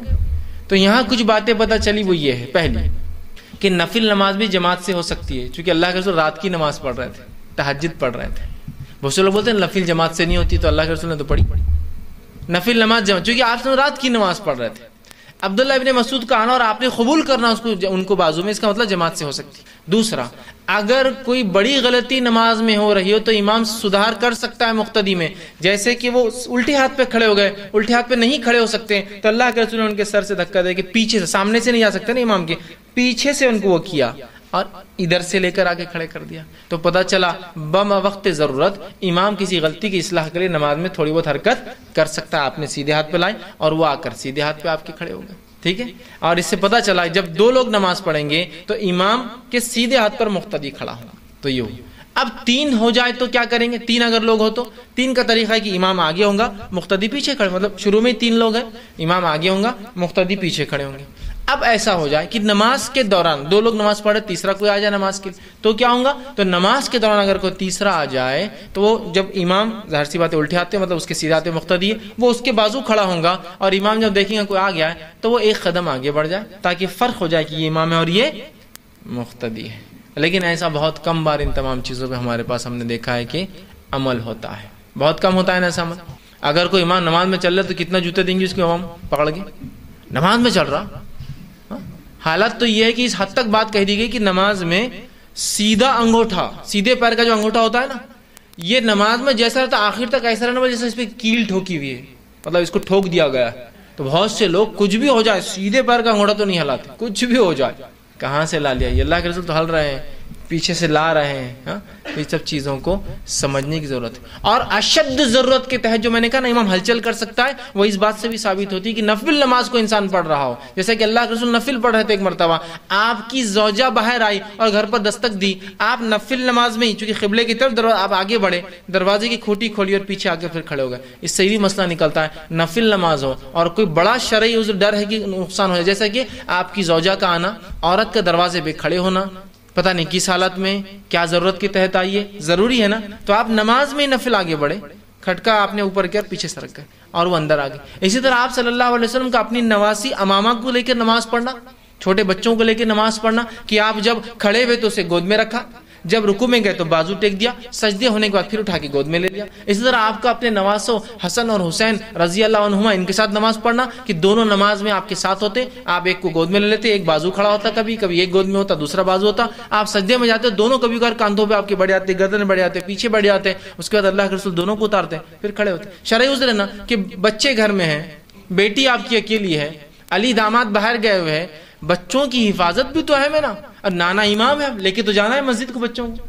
کتنی سہولت دیکھی اسلام نے دی، کتنی سہولت دی، کتنی سہولت دی۔ ایک مرتبہ ایک صاحب نے کہا کہ نماز میں ہلچل نہیں کی جا سکتی ہے، بڑا اس کے خلاف بات کیا، اور یہ تمام روایتوں کو اپنے عقل سے اپنے مسلک کے تعصب میں انہوں نے جھٹلایا۔ اب ایک مرتبہ وہی صاحب حسن اور حسین رضی اللہ عنہما کے فضائل بیان کرنے لگے، تو کہا ان دونوں شہزادوں کے فضائل تھے کہ اللہ کے رسول ان کو نماز میں لے کر کھڑے ہوتے تھے اور لے کر نماز پڑھتے تھے، اور جب رکوع کرتے تو نیچے رکھتے تھے، اور سب لوگ او ہو نعرے یہ نعرے وہ چالو ہے، فضائل کی بات ہو رہی نا۔ اب اس کے بعد کسی نے ان سے سوال کر دیا کہ شیخ بہت اچھی بات آپ نے فرمائی، لیکن ایک پچھلا درس ہوا تھا آپ کا جس میں آپ نے کہا تھا نماز میں ہلچل غلط ہے، اللہ کے رسول فرض نماز پڑھاتے تھے اور یہ دونوں گود میں ہیں، پیٹھ پہ بیٹھے ہیں، ان کا کیا ہے؟ تو اب وہ ٹائٹے ہو جاتے نا، طوطے اڑ جاتے پورے، کہ تو حسن حسین رضی اللہ عنہ کے فضائل میں تو بول دیا کہ اتنے فضائل تھے کہ نماز میں بھی رسول اللہ کے ساتھ ہوتے. اب کیا کریں گے؟ یہ فضائل کے علاوہ یہ اس چیز کی دلیل ہے کہ ہمیں جب بچے گھر میں ہوں، ماں ہو اکیلی، تو کیا بچوں کو چھوڑ کر نماز پڑھیں گے؟ بچہ کچھ بھی کر سکتا ہے. اور بہت سی ماں اس لیے نماز نہیں پڑھتی کہ بچہ ہے، بچہ کچھ بھی کر سکتا ہے، نماز میں بچوں کو سامنے نہیں رکھ سکتے، نماز ٹوٹ جاتی، یہ ہوتی، پتہ نہیں کیا کیا غلط باتیں، اور اس لیے ہم جو ہے نماز ہی نہیں پڑھتے. بولے کیوں؟ تو بچہ اکیلا ہوتا ہے. ارے گود میں لے کے پڑھیے اس کو. تو یہ سہولتیں ہیں. تو بہرحال تو 3 ہو جائے، ٹھیک ہے. اب نماز میں آپ کھڑے ہیں، ٹھیک ہے، تیسرا آ جائے تو وہ وہاں مل جائے گا. امام جو تھوڑا سا اس معاملے آگے سرک جائے تاکہ فرق ہو جائے کہ یہ 2 ہے. اب آپ نماز اکیلے پڑھ رہے تھے، سمجھ لیجیے آپ نے رکعت باندھی، اور کوئی آ جائے، جیسا آپ کو پتا یہ آدمی نماز پڑھا اور کوئی آ کر مل جائے، جیسا ہوتا ہے بہت سی مرتبہ. جو لوگ علم رکھتے ہیں، آپ نے دیکھا آپ کسی جائے جہاں قرآن حدیث کی تعلیم عام ہے، آپ رکعت باندھیں گے اکیلے ہو، کوئی آ کے آپ کی بازو کھڑا جاتا ہے، مطلب آپ ایمان. اب آپ کو جہر میں شروع، اگر خیرت جہر میں تھی اس نماز میں تو جہر پڑھنا پڑے گا، اللہ اکبر زور سے، تاکہ وہ بھی آپ کے ساتھ عمل کر لے. تو ایسی بھی جماعت بن سکتی ہے کہ آدمی اکیلا کھڑا ہو، بعد میں کوئی شخص آ جائے اور وہ اس کے ساتھ مل جائے، اس کے بعد دوسرا آ جائے تو یہ تھوڑا آگے سرک جائیں گا تاکہ ان کی جماعت بن جائے. اب یہاں ایک مسئلہ لوگ بتاتے، ارے ایسا کیسا کسی کے ساتھ نمازیں مل جائیں گے، اس کی اگر نفل ہوں گی تو اس آدمی نے جس نے کھڑا ہوا اس کی اگر نفل نماز ہوں گی تو پھر ہماری نماز کا کیا؟ یا اس کی اگر نماز فرض ہوں گی اور نفل پڑھ رہے ہوں گے تو مطلب اس طرح کے. تو یاد رکھیے امام اور مقتدی کی نیت ایک ہونا نماز میں شرط نہیں ہے. امام اور مقتدی کی نیت نماز میں ایک ہونا شرط نہیں ہے. اس کی دلیل یہ، نبی اکرم صلی اللہ علیہ وسلم ایک مرتبہ بیٹھے تھے، ایک صحابیہ نماز پڑھنے لگے. آپ نے کہا کیا بات ہے، تو نے نماز نہیں پڑھی؟ تو کہا اللہ کے رسول میری نماز نہیں ہوئی تھی. تو کہا رک جا، اور کہا تم میں سے کون ہے جو اپنے بھائی کے لیے صدقہ کرے گا؟ تو ایک نے کہا میں پڑھ لوں گا. تو کہا اب تیرے لیے اس نماز کا نفل ثواب ہوگا، ٹھیک. اور ایک روایت میں اس شخص نے پڑھائی، آپ نے کہا کون ہے جو اس سے نماز پڑھائیں گا؟ ایک نے کہا اللہ کے رسول میں پڑھاؤں گا. آپ نے کہا تیرے لیے نماز نفل ہے. تو جو نماز پڑھا رہا تھا اس کے لیے نماز کیا تھی؟ نفل. اور جو پڑھ رہا تھا اس کے لیے کیا تھی؟ نماز فرض. ہوئی امام اور مقتدی کی نیت ایک ہونا شرط نہیں. تو امام اور مقتدی کی نیت یاد رکھیے ایک ہونا شرط نہیں ہے. اسی طرح ایک روایت آتی ہے کہ نبی اکرم صلی اللہ علیہ وسلم کے پاس ایک صحابی آتے اپنے بستی سے، آ کر نماز پڑھتے، اور جو نماز اللہ کے رسول صلی اللہ علیہ وسلم کے پیچھے پڑھ کر جاتے اپنی بستی میں جا کر وہی نماز دہراتے اور اپنی بستی والوں کو نماز پڑھاتے. تو پتہ چلا یہ صحابی آتے، نماز رسول اللہ صلی اللہ علیہ وسلم کے پیچھے پڑھتے، پھر اپنی بستی میں جاتے اور اسی نماز کو دہراتے. تو ظاہر سی بات ہے ان کی دوسری نماز نفل ہوئی چونکہ پہلی جماعت سے پڑھ چکے ہیں یہ، اور پیچھے پڑھنے والے کیا نماز پڑھ رہے ہیں؟ فرض پڑھ رہے ہیں. تو پتہ چلا فرض اور نفل مل سکتی ہے، ٹھیک. اسی مسئلے کو آپ یہاں لاگو کر دیجئے کہ نمازوں کو ترتیب میں پڑھنا چاہیے. آپ مسافر تھے اور سفر میں تھے، سفر میں ہونے کے ناطے آپ جو ہے ظہر نہیں پڑھ سکے، عصر میں آپ مسجد میں پہنچے. جب عصر میں آپ مسجد میں پہنچیں گے، جماعت کھڑی ہے، تو آپ جب کون سی نماز پڑھیں گے؟ عصر نہیں پڑھیں گے، نماز کی ترتیب میں پڑھیں گے. آپ وضو کر کے آئیں گے اور ظہر کی نیت سے امام کے پیچھے شامل ہوں گے. امام عصر پڑھ رہا ہوں گا، آپ کی ظہر ہوں گی، امام سلام پھیریں گے، اس کے بعد آپ کھڑے ہوں گے اور اپنی عصر کی نماز پڑھیں گے. بات سمجھ رہے ہو؟ کیونکہ نماز کی ترتیب سیم ہوں گی، نماز کی ترتیب نہیں بدلتی. ظہر پہلے تھی تو پہلے ہی پڑھی جائیں گی. لیکن بہرحال لا علمی کی وجہ سے بہت ساری باتیں ایسی ہوتی کہ جب کوئی کہتا تو کہتا ارے یہ کوئی دوسری جماعت کی تو نہیں نا، یہ کوئی دوسرا فرقہ تو نہیں. نہ کوئی دوسری جماعت ہے نہ دوسرا فرقہ ہے، یہ نبی اکرم صلی اللہ علیہ وسلم کی سنت اور صحابہ نے اپنی زندگی اس پہ عمل کیا. میرے بھائی لا علمی اتنی ہو چکی ہے کہ بس کوئی کچھ کہے کہ ہم کو لگتا کچھ تو بھی نہیں بات کر رہا ہے. نہیں ہے، یہ تو پرانی بات ہے. یہ تو وہ بات ہے جو کتاب و سنت نے بتائی. یہ ہوتا تھا اللہ کے رسول صلی اللہ علیہ وسلم کے زمانے میں. تو یہ ہو گیا نماز. امام مقتدی کی نیت بھی کوئی ضروری نہیں ہے. 2 ہو تو طریقہ، 3 ہو تو طریقہ، میں نے بتا دیا. آپ اکیلے اور کوئی آ جائے تو طریقہ، اس کے بعد کوئی آئے تو آگے امام سے آ طریقہ. اس کے بعد نیت ایک ہونا کوئی ضروری نہیں. آپ کوئی بھی نماز چڑھ رہی اپنی نیت سے آپ چلے جائیں. رمضان میں اس کا فائدہ آپ اٹھا سکتے ہیں. عشاء چھوٹ گئی آپ کی، آپ جب پہنچے تو تراویح کھڑی ہو چکی. تو بہت سے لوگ عشاء پڑھتے کھڑے رہتے ہیں. کیا ضرورت عشاء پڑھنے کی؟ آپ کو تراویح چل رہی ہے، نیت بان کی امام کے ساتھ عشاء کی کھڑے ہو جائیے، آپ کو جماعت کا ثواب مل جائے گا. تو کیا ضروری ہے آپ کو؟ آپ پیچھے مل جائے اس کی وہ نفل نماز چل رہی ہے، آپ اپنے فرض کی نیت سے مل جائے، آپ کو جماعت کا ثواب مل جائے گا، ورنہ جماعت تو ہو گئی پھر آپ. تو یہ سمجھنے کی ضرورت ہے. اور انسان جس چیز میں فائدہ اٹھانا چاہتا ہے نا، اس میں پرفیکٹنس حاصل کرنے کی کوشش کرتا ہے. تو ویسے دین میں کوشش کیجیے، ثواب چاہیے، پرفیکٹنس حاصل کیجیے اپنے دین میں، سیکھیے اس دین کو، ٹھیک ہے. اسی طرح جو ہے اب جب جماعت کی ہم نے بات کی تو اس میں ایک اور روایت آتی ہے. آپ صلی اللہ علیہ وسلم فرماتے اور کہتے ہیں، جو کہ صحیح مسلم کی روایت ہے، بے شک زیادہ ثواب ان لوگوں کو حاصل ہوگا جو دور کی مسجد تک جاتے ہیں یا زیادہ چل کر آتے ہیں. مطلب جتنی مسجد گھر سے دور ہوں گی ثواب اتنا زیادہ ملیں گا چل کر جانے کا. تو آپ نے جس کی مسجد جتنی دور ہوں گی، جتنا آدمی چل کے آئیں گا ثواب اس کو اتنا زیادہ ملیں گا. اب جماعت کی جب بات کی تو جماعت میں عورتوں کی شمولیت کا کیا معاملہ ہو؟ کیا عورتیں بھی جماعت میں شامل ہوں گی؟ تو یاد رکھیے اگر عورتوں کو سہولت ہے، حالانکہ جماعت سے نماز پڑھنا عورتوں کے لیے فرض نہیں ہے، لیکن رسول اکرم صلی اللہ علیہ وسلم کے زمانے میں عورتیں مسجد آتی تھی اور نماز آپ کے ساتھ صحابیات پڑھتی تھی، اور اس زمانے سے لے کر آج تک ساری دنیا میں اور سارے عالم میں عورتیں مسجد میں جاتی ہے، آتی ہے اور نماز پڑھتی ہے، سوائے بر صغیر ہندوستان اور پاکستان کو چھوڑ کر، سوائے بر صغیر ہندوستان اور پاکستان کو چھوڑ کر، اس لیے کہ سارے لچے لفنگے اور عاشق سب مسجد کے باہر بیٹھے رہتے ہیں، اور سارے نیک اور تقوی والے لوگ بازار میں بیٹھے رہتے ہیں، درگاہوں پہ بیٹھے رہتے ہیں، مال سے بیٹھے رہتے ہیں، تھیٹروں میں بیٹھے رہتے ہیں، تو لہٰذا مسجد آئے تو فتنہ ہوتا، تھیٹر بازار مال بازار کا کچھ بھی نہیں ہوتا، وہاں کوئی نہیں چھیڑتا ان کو۔ تو ہندوستان پاکستان میں یہ حالت کو دیکھتے علماء نے شاید یہ فتویٰ دیا کہ بہت لچے لفنگے لوگ عاشق مزاج پورے راؤڈیز پورے جو لوفر آ کے مسجد کے باہر رہتے ہیں، تو لہٰذا عورت مسجد نہ آئے، اور بازار پورے پاک اور صاف ہے، متقی پرہیزگار لوگ ہوتے اللہ کا ذکر کرتے کھڑے رہتے ہیں ہالس کے اور مالس کے باہر، لہٰذا بازار جائے، تھیٹر جائے، قوالیوں میں جائے، سب جگہ جائے، وہاں چھیڑ نہیں ہوتی، مسجد نہ آئے، چونکہ مسجد میں فتنہ ہوتا ہے۔ عورت کے بازار میں آنے سے فتنہ نہیں ہوتا، مسجد میں آنے سے ہوتا، عورت کے دعوت میں جانے سے فتنہ نہیں ہوتا، مسجد میں آنے سے فتنہ، عورت کے اسکول اور کالج میں اکیلے جانے سے فتنہ نہیں ہوتا، مسجد میں آنے سے فتنہ ہوتا ہے۔ تو پورے فتنہ پرست عورتیں شاید مسجد میں آنا چالو کر دی، سلطان نے کہا مت آؤ بول کر بند کر دیا گیا ان کو۔ بہرحال عورت بھی جماعت میں شامل ہو سکتی ہے۔ نبی اکرم صلی اللہ علیہ وسلم فرمایا اور کہا، مسند احمد کی روایت ہے، عورتوں کو اللہ کی مسجد سے نہ روکو، عورتوں کو اللہ کی مسجد سے نہ روکو اگر وہ جانا چاہے تو، لیکن پھر میں کہوں گا افضل تو گھر میں نماز ہے ان کے لیے، لیکن آج کے اس دور میں جب کہ عورتوں کے لیے دینی علم کا کوئی نظم نہیں ہے، مسجد جانے دیجیے ان کو، تاکہ کم از کم اسی بہانے جمعے کا خطبہ تو سن لے اور عیدین کے خطبے تو سن لے، کہ کچھ تو پتہ چلے ان کو کیا چل رہا ہے امت کا اور کیا کرنا ہے۔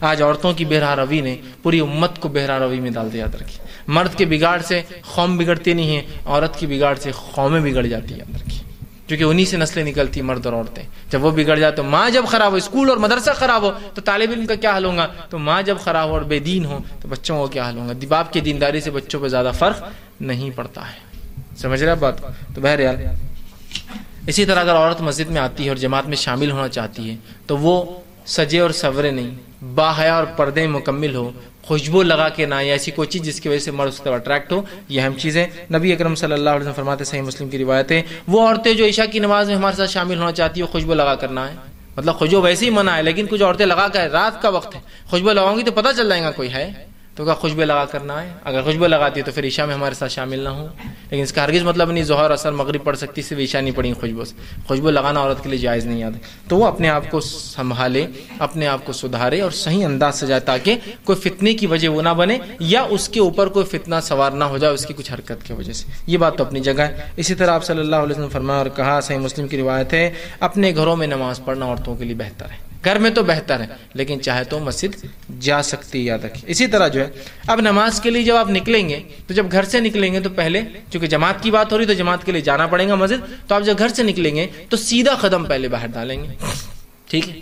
جب مسجد پہنچیں گے تو سیدھا قدم پہلے اندر ڈالیں گے مسجد کے اندر، اس کے بعد مسجد میں داخل ہونے کی دعا پڑھیے، مسجد سے نکلنے کی دعا پڑھیے۔ گھر سے مسجد جاتے وقت اللہ کے رسول اتنی دعائیں پڑھتے اور اتنی بڑی بڑی دعائیں ہیں کہ جس کی کوئی انتہا نہیں، بہت ساری دعائیں، وہ دعائیں یاد کیجیے۔ مسجد میں جانے کی دعا چھوٹی ہوتی، مسجد سے نکلنے کی دعائیں چھوٹی چھوٹی دعاؤں کا اہتمام کریں، ٹھیک؟ تو مسجد میں جائے، گھر سے نکلے سیدھا پیر ڈالے، مسجد میں جائے سیدھا پیر ڈالے، مسجد میں جانے داخل دعا، مسجد میں بیٹھنے سے پہلے یاد رکھیے 2 رکعت نماز پڑھ لیں۔ نبی اکرم صلی اللہ علیہ وسلم فرماتے ہیں اور کہتے ہیں کہ جب تک تم میں سے کوئی شخص، صحیح مسلم کی روایت ہے، جب تک تم میں سے کوئی شخص مسجد میں داخل ہو تو تب تک نہ بیٹھے جب تک کہ وہ 2 رکعت نماز نہ پڑھ لے۔ تم میں سے کوئی شخص مسجد میں داخل ہو تو تب تک مسجد میں نہ بیٹھے جب تک کہ 2 رکعت نماز وہ نہ پڑھ لے۔ تو مسجد نکلے سیدھا پیر ڈالا، گھر سے نکلنے کی دعا، مسجد جانے کی دعا، مسجد میں سیدھا پیر ڈالا، مسجد میں جانے کی دعا، مسجد میں بیٹھنے سے پہلے 2 رکعت تحیۃ المسجد پڑھی، اس کے بعد آرام سے اطمینان سے بیٹھے رہے، نماز اپنی مکمل کری، اور نماز مکمل کرنے کے بعد جو ہے وہاں سے جو ہے اطمینان کے ساتھ جا سکتے ہیں۔ اللہ کے رسول دیکھیے کیا فرماتے ہیں، صحیح مسلم کی ہی روایت فرمایا، جب تم میں سے کوئی شخص جو ہے نماز کے لیے آؤ تو اطمینان کے ساتھ چلو، اور جتنی رکعت ملے امام کے ساتھ پڑھو، جتنی چھوٹ جائے اس کے بعد میں پوری کرو۔ تو اطمینان کے ساتھ جانا ہے، بھاگتے ہوئے دوڑتے ہوئے، تیزی سے نہیں۔ بہت سے لوگ بھاگتے دوڑتے جاتے اور اس سے بہت سارا نقصان، مسجد میں پیر پھسل گیا اور 40 دن کا پلاسٹر لگ گیا، پھر تو اس سے اچھا آرام سے جاتے ہیں تو 40 دن کی نمازیں خاموخواہ بیٹھ کرنا پڑنا پڑتی، تکلیف نہ اٹھانا پڑتی. تو اطمینان آرام سے اس چیز کو کرنا ہے. مسجد میں اطمینان کے ساتھ داخل ہونا ہے. مسجد میں بیٹھنے سے پہلے 2 رکعت تحیۃ المسجد پڑھنا ہے. مسجد میں نماز ہونے تک اطمینان سے بیٹھنا ہے. نماز کی بعد جو ہے اپنی جو نماز سنت نوافل موقعہ پڑھنا ہے اور اطمینان سے نکلتے وقت پھر مسجد سے نکلنے کی دعا پڑھنا ہے اور مسجد سے پہلے الٹا قدم باہر نکالنا ہے. جیسے جاتے وقت اندر آتے وقت سیدھا ڈالا تھا، باہر جاتے وقت الٹا ڈالیں گے. اسی طرح بیت الخلاء میں جب جائیں گے تو پہلے الٹا پیر ڈالیں گے، نکلتے وقت سیدھا پیر ڈالیں گے. بات یاد ہے. مسجد میں جاتے وقت سیدھا پیر ڈال، نکلتے وقت الٹا پیر ڈالیں گے. یاد رکھیے. تو یہ تھی کچھ باتیں جو میں نے مناسب سمجھی نماز کے تعلق سے، باجماعت نماز کے تعلق سے، باجماعت نماز کی فضیلت، اس کو چھوڑنے کا انجام یا کیا اس کی سخت وعیدیں آئی ہیں، اور جب جماعت کے لیے جائے تو مسجد جاتے وقت کیا آداب، مسجد میں بیٹھنے سے پہلے کیا آداب، اور جماعت کو پڑھتے وقت کچھ مسائل جو جماعت جب بنے گی 2 لوگوں میں 3 لوگوں میں، اکیلا کھڑا تھا جو آ کے مل جائے، اس تعلق سے کچھ باتیں میں نے رکھنے کی کوشش کی آپ کے سامنے. آخر میں اللہ رب العزت سے دعا ہے کہ اللہ سبحانہ تعالیٰ جو کچھ کہا سنا گیا اسے عمل کی توفیق عطا فرمائے، دین کی صحیح سمجھ ہمیں عطا فرمائے اور اس پہ عمل کرنا ہمارے لیے آسان کرے. جب تک ہمیں زندہ رکھے اسلام اور ایمان پر زندہ رکھے، خاتمہ ہمارا ایمان پر ہو. آخر دعوانا الحمدللہ رب العالمین. سبحان ربک رب العزت عما یصفون وسلام علی المرسلین والحمد للہ رب العالمین.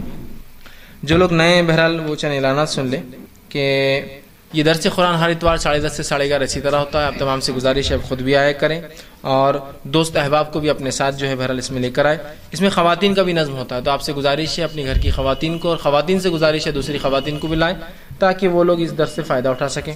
اسی طرح جو ہے انشاءاللہ عزیز جنوری کے اندر جیسا آپ کے سامنے اعلان کیا گیا تھا ایک یاد دہانی کے لیے پھر کہ ایک اسلامک بک فیئر جو ہے اسلامی کتب میلہ رکھا گیا ہے جو کہ 19 جنوری سے لے کر 26 جنوری تک رہیں گا. آپ سے گزارش ہے اس کتب میلے کو آپ ذہن میں رکھیں. کتب میلہ انشاءاللہ عزیز مینا فنکشن ہال، بس ایک گلی آگے چلے جائے آپ یہاں سے جہاں سینٹر ہے تو مینا فنکشن ہال وہاں ہوں گا. اس کا مقصد ہوتا ہے کہ کتاب و سنت کی فروغ کے لیے کتاب و سنت کے مطابق لکھی گئی کتابوں کا، لٹریچر کا، کتب کا فروغ ہونا ضروری ہے. اسی سے تحریک آگے بڑھتی ہے اور پھیلتی ہے.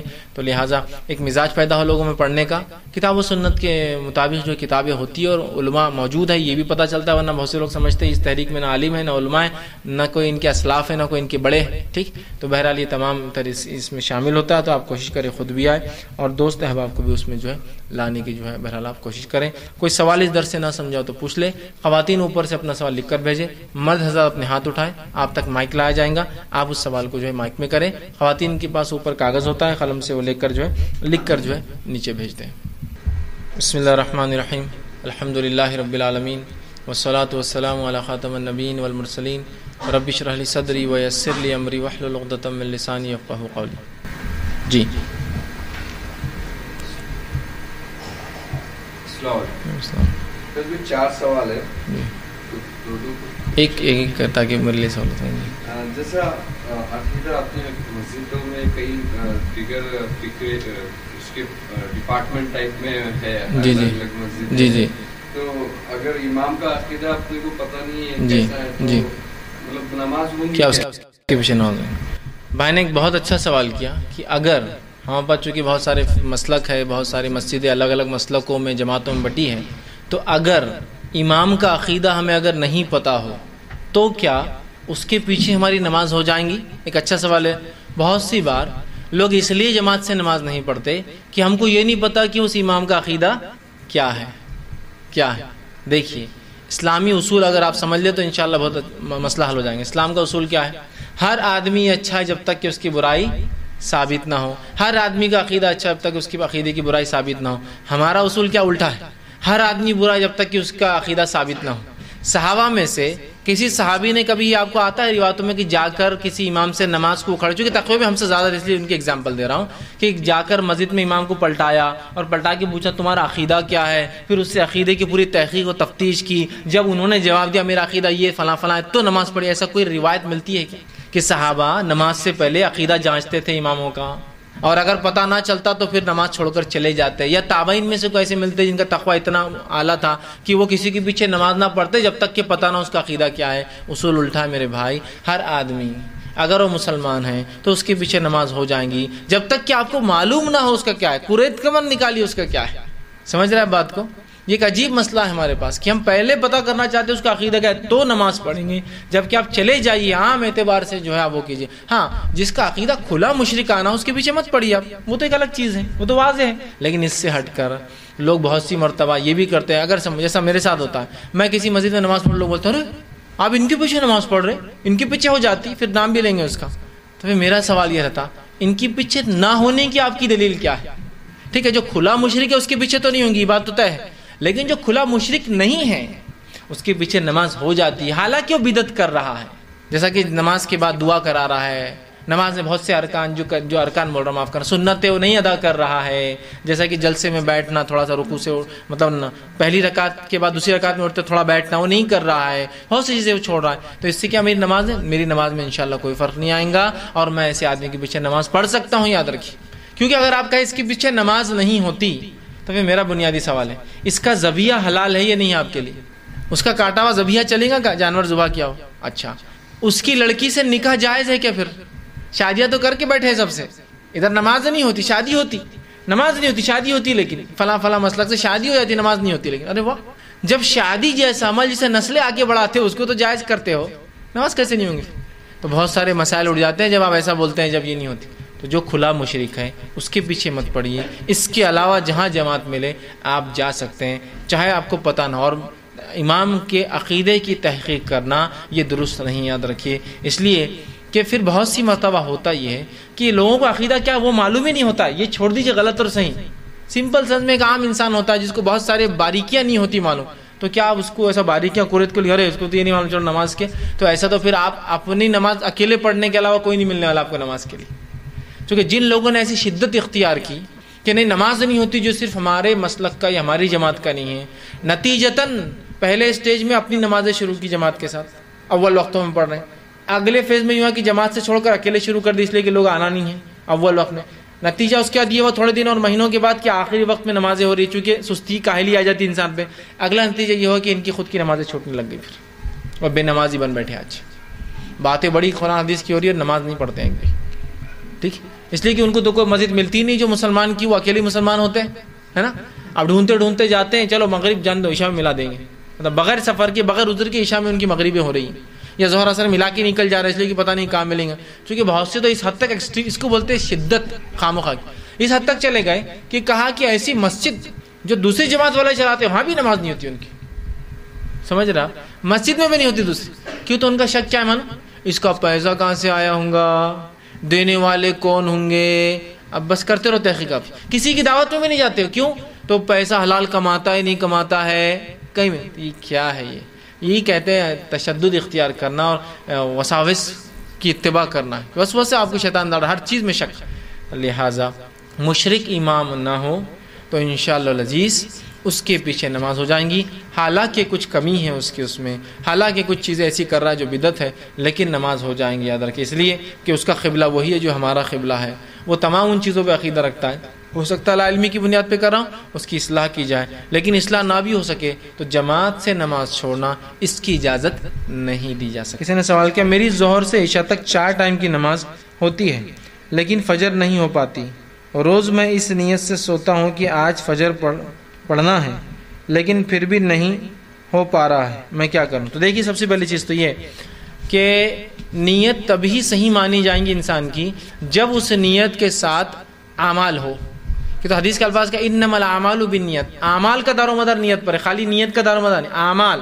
کوشش ہو عمل کی کہ الارم لگایا، کسی کو بولا اٹھانے کے کہ میں نیند ہوشیار نہیں ہوتی آپ مجھے اٹھائیے، اس کے لیے انتظام کر کے سویا آپ نے جو اٹھنے کے لیے ضروری ہے. جیسا کہ آپ کو نیند زیادہ ہے تو آپ جلدی سونے کی کوشش کر رہے ہیں کیا روز کہ تاکہ جلدی سوں تو فجر میں اٹھوں. آپ کچھ بھی اعمال نہیں کریں گے اور خالی روز نیت لے کے سوئیں گے تو یہ نیت قابل قبول نہیں ہے. پھر اعمال کے ساتھ نیت، سب کچھ کر لیا اس کے بعد مس ہو گئی، لیکن روز کی مس ہونا تو کوئی دلیل نہیں.